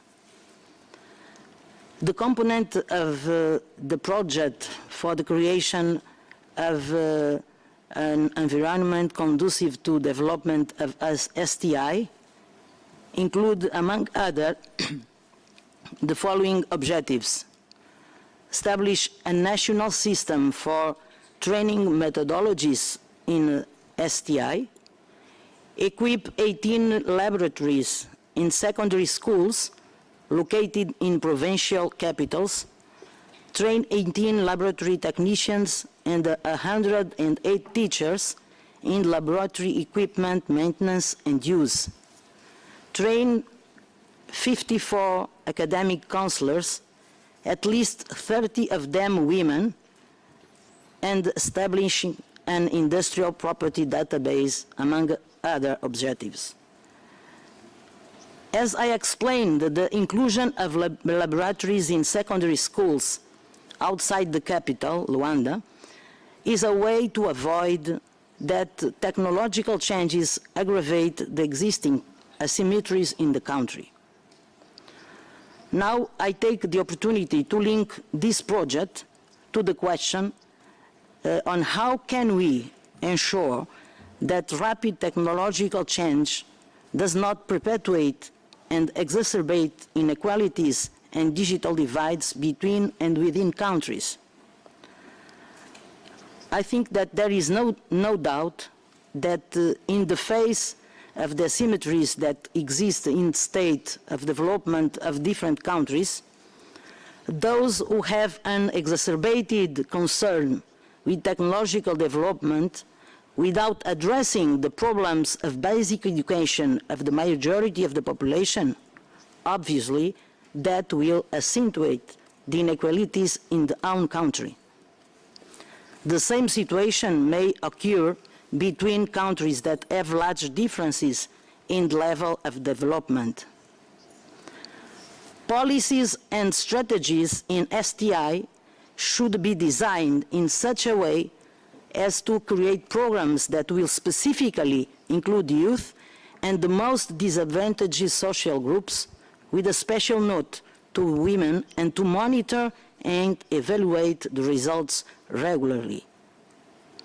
The opportunity for developing countries leapfrog depends on the capacity of governments to include technological development in their national development plans with accordingly defined objectives, formulate policies and execute them through programs with priority actions, but ensuring sustainable, effective resources for their materializations. Thank you very much. And thank you. Ghana's Deputy Minister for Environment, Science, Technology, and Innovation, you have the floor. If you're in the room. Thank you, Mr. Chairman. Mr. Chairman, Excellencies, distinguished ladies and gentlemen, on behalf of the Minister of Environment, Science, Technology, and Innovation of Ghana, Professor Kwabena Frimpong-Boateng, I'm happy to participate in this 21st session of the CSTD. We extend our deepest appreciation from our ministry to be part of this crucial conversation. Ladies and gentlemen, my government, led by Nana Addo Dankwa Akufo-Addo, has placed science, technology, and innovation at the center of its development agenda and esteemed Ghana beyond aid.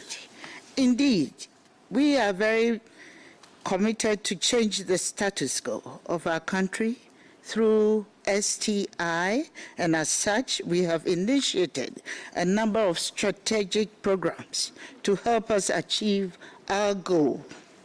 These programs include: 1, the review of the National Science, Technology, and Innovation Policy. The new 2018 policy places emphasis on the strategic technologies such as space science, nanotechnologies, green technologies, big data science, among others. 2, the establishment of the Presidential Advisory Council for Science, Technology, and Innovation, which we have termed PACSI. This is necessary in our current STI system, as we hope that the executive arm of government, led by the President, will be given scientific and evidence-based advice to help in decision-making in all aspects of the economy. The establishment of the National Research Fund. Mr. Chairman, the President has pledged an annual fund equivalent of 1% of GDP to sustain the NRF, to be established by the end of this year. The funding of the research and development has been woefully inadequate in the past, as we never had the opportunity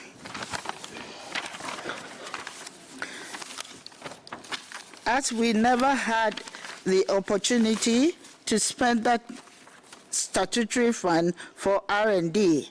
As such, researchers compete with other economic sectors in accessing the consolidated fund, and often research and development funding is the least to receive the surplus of the national cake. We hope the NRF will change this trend. The fourth one is the establishment of the Ghana Innovation and Research Commercialization Center, which we call the GEC Center.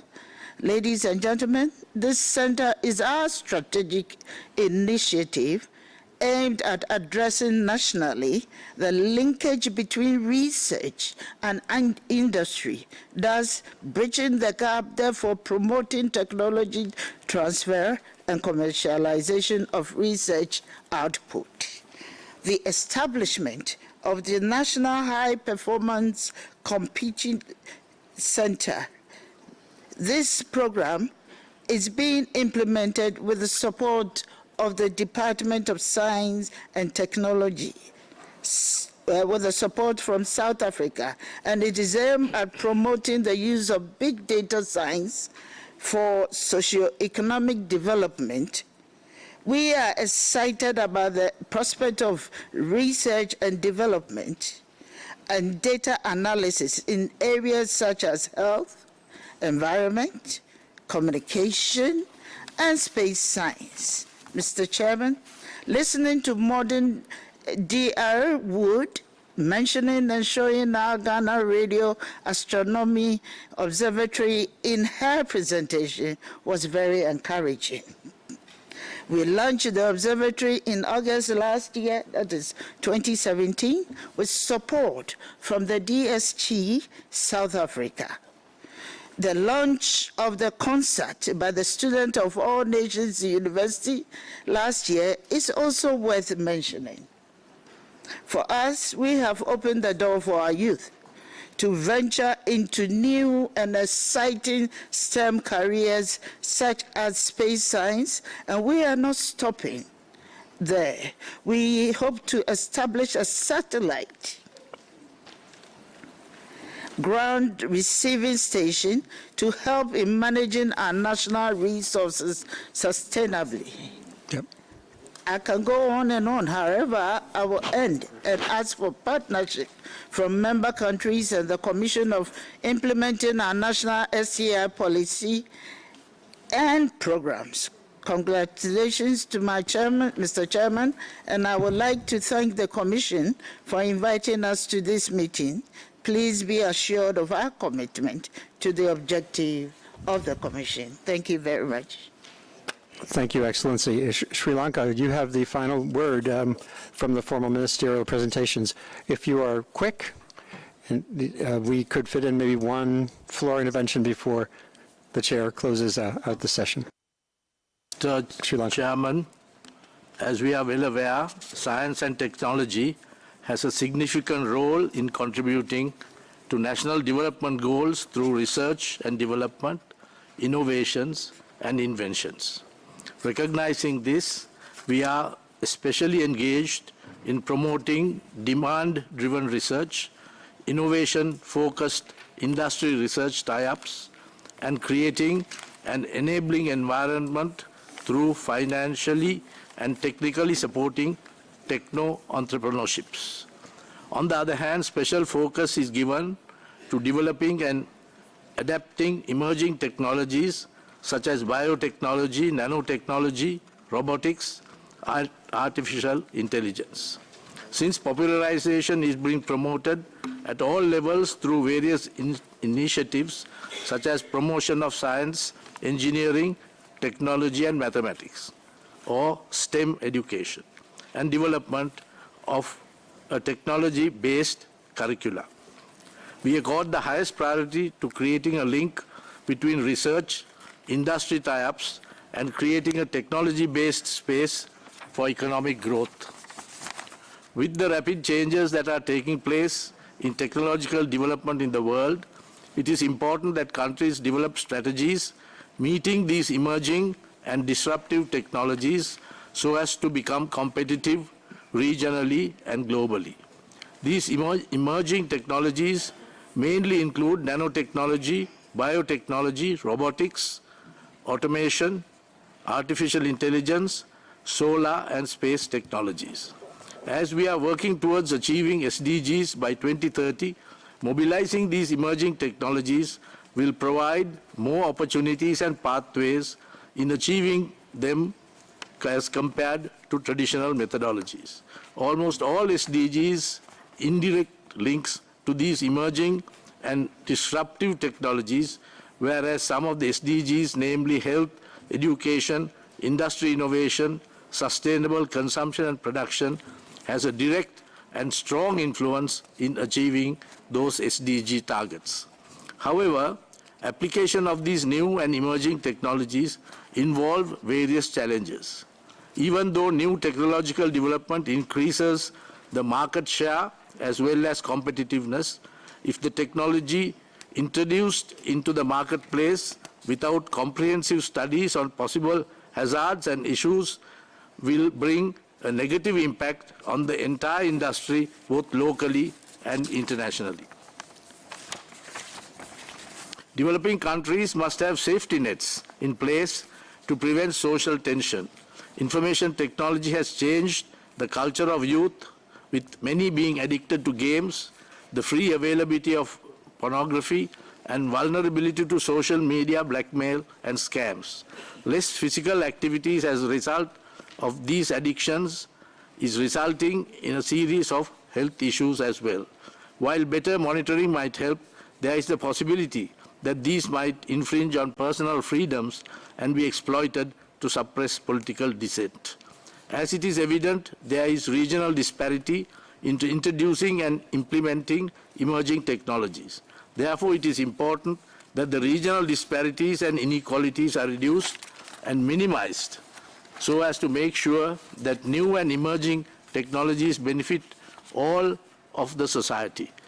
The experience is that inequalities are exacerbated between developed and developing countries and within countries, between cities and the countryside, between the rich and the poor, and between genders and between the older and younger generations.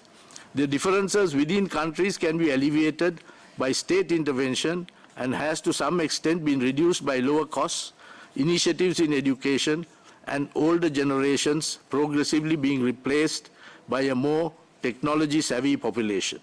The international community can facilitate international collaboration as mentioned, but developing countries must invest rapidly in science and technology and establish enabling mechanisms. Effective STI policies and strategies may help to prepare societies for rapid technological change while providing adequate rewards for the professional community to facilitate and implement these policies and strategies. Currently in Sri Lanka, although good policies and strategies are in place in support of emerging and disruptive technologies, the implementing of such is problematic as a result of not having adequate funding, industrial infrastructure, and the brain drain.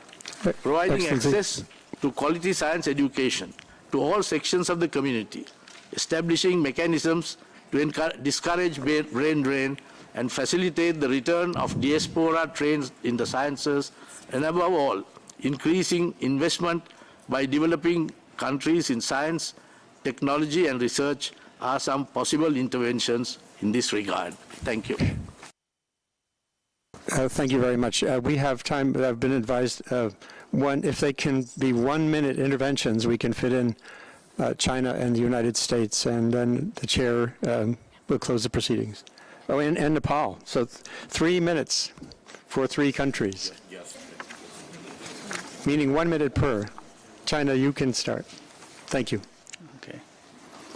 Okay. Thank you, moderator. Thank you for giving me this opportunity. I will be very brief. All the panelists made very thoughtful speeches. Actually, I'm moved by the minister's speech that every country makes their efforts. I think that countries in the era of rapid technological change, we have to build our national capacity, enabling our people, especially for developing countries. So during the 20th session of CSTD, Chinese Ministry of Science Technology, under the leadership of CSTD, announced 4 measures to help on this. One is the training workshop. We want to jointly hold 2 training workshops of science, technology, and innovation, each with a duration of 2 weeks and around 20 countries. Now the 2 training workshops are ready now. One is the training workshop on STI policy and management for sustainable development. The other is related to incubator development program.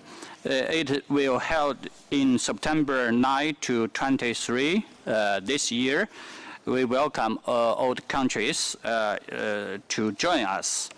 The second program is Outstanding Young Scientist. By this program, we want to support 60 outstanding young scientists from developing countries in CSTD engagement in short-term research projects in China through the Talent Young Scientist program in the next 3 years. Now, application for the 2018 to 2019 has started. The interest may log into website. I think there is some slide, so the address there. The third is junior professional officer. Now we have set 1 junior professional officer from China work in CSTD secretariat. The fourth is other activities. For example, jointly hold workshops, forums, and other events. Last December, we already have one, which is called the Green Technology Bank Seminar, which is an initiative under the Technology Bank of UN, mainly focused on technology transfer. We invite about 40 delegates from LDCs. So we want to push forward harder about all the 4 measures. Again, we need to make efforts in the rapid technological change era. We have no other choice. Under the leadership and the coordination of CSTD, China would like to join hands with all countries implementing open innovation, together build our national capacity and enable our people. Thank you. The United States. Thank you, Mr. Rifkin, for the opportunity to provide the United States' thoughts on this important topic, and thank you to the panelists for such a broad array of insights. The freedom to explore and invent is a hallmark of the human spirit. Emerging technologies, born from this creativity, have the potential to create new jobs, fuel the economy, and improve quality of life. The United States has a long-standing commitment to investing in the research that creates such cutting-edge technologies and actively engages the practitioners in the academic and private sectors to best understand what policy approaches will support innovation. Innovation means embracing emerging technologies. This means allowing the private sector and academia the space to innovate. Perhaps the most important challenge for public policy leaders around the world is to resist the urge to try to control or centrally plan the development of future innovation. We should instead empower people to develop the skills necessary to make the most of future innovations. And we should work together to encourage approaches across the globe that will lead to greater prosperity for all. The United States is committed to active multi-stakeholder engagement and public participation to promote accountability, optimize decision-making, recognize risk of emerging technologies as they arrive, foster public trust, and keep abreast of the latest research. We actively prioritize emerging technologies, including machine learning, gene editing, autonomous systems, energy storage, quantum computing, to support continued research, technology innovation, and invention. In the United States, we try to focus on how to maximize the benefits of existing, new, and emerging technologies, including through the support of basic research, modernizing government, and developing our STEM workforce. And we are committed to creating a domestic environment where new technologies can succeed.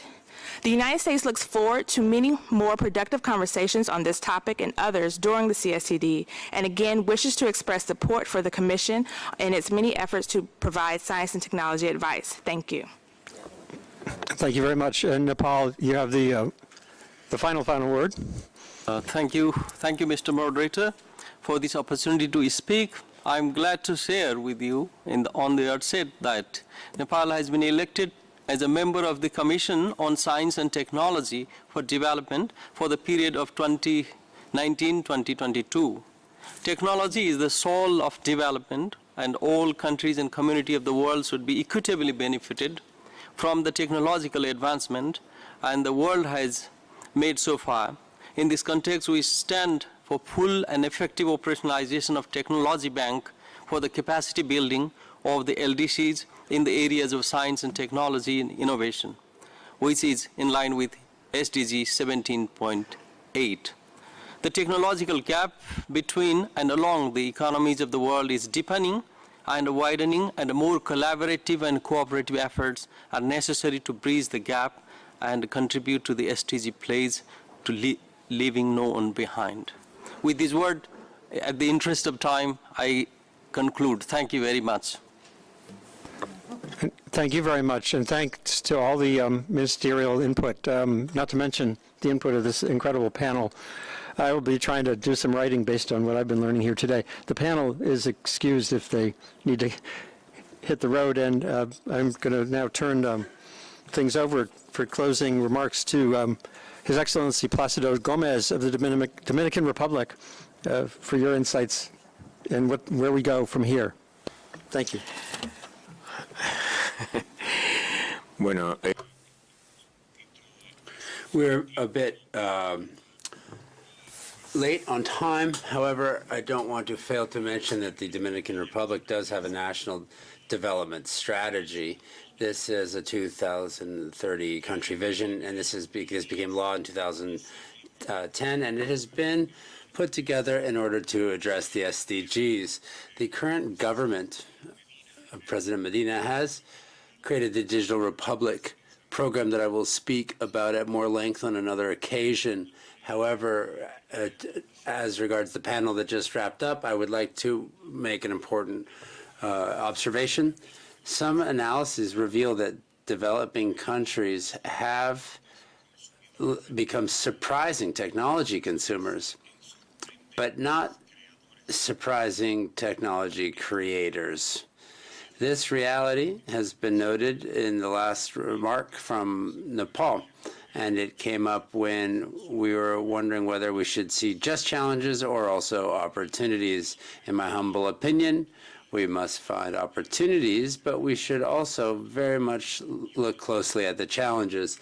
I'm going to close with the words of the Minister of Science and Technology of South Africa, when she mentioned the importance of reviewing what happens with the people.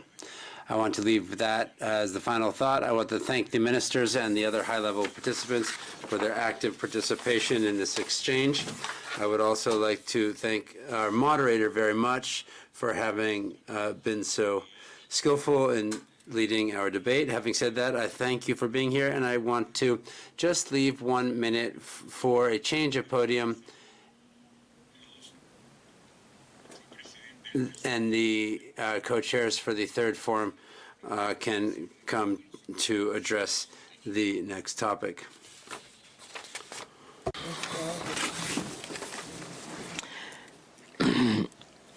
Me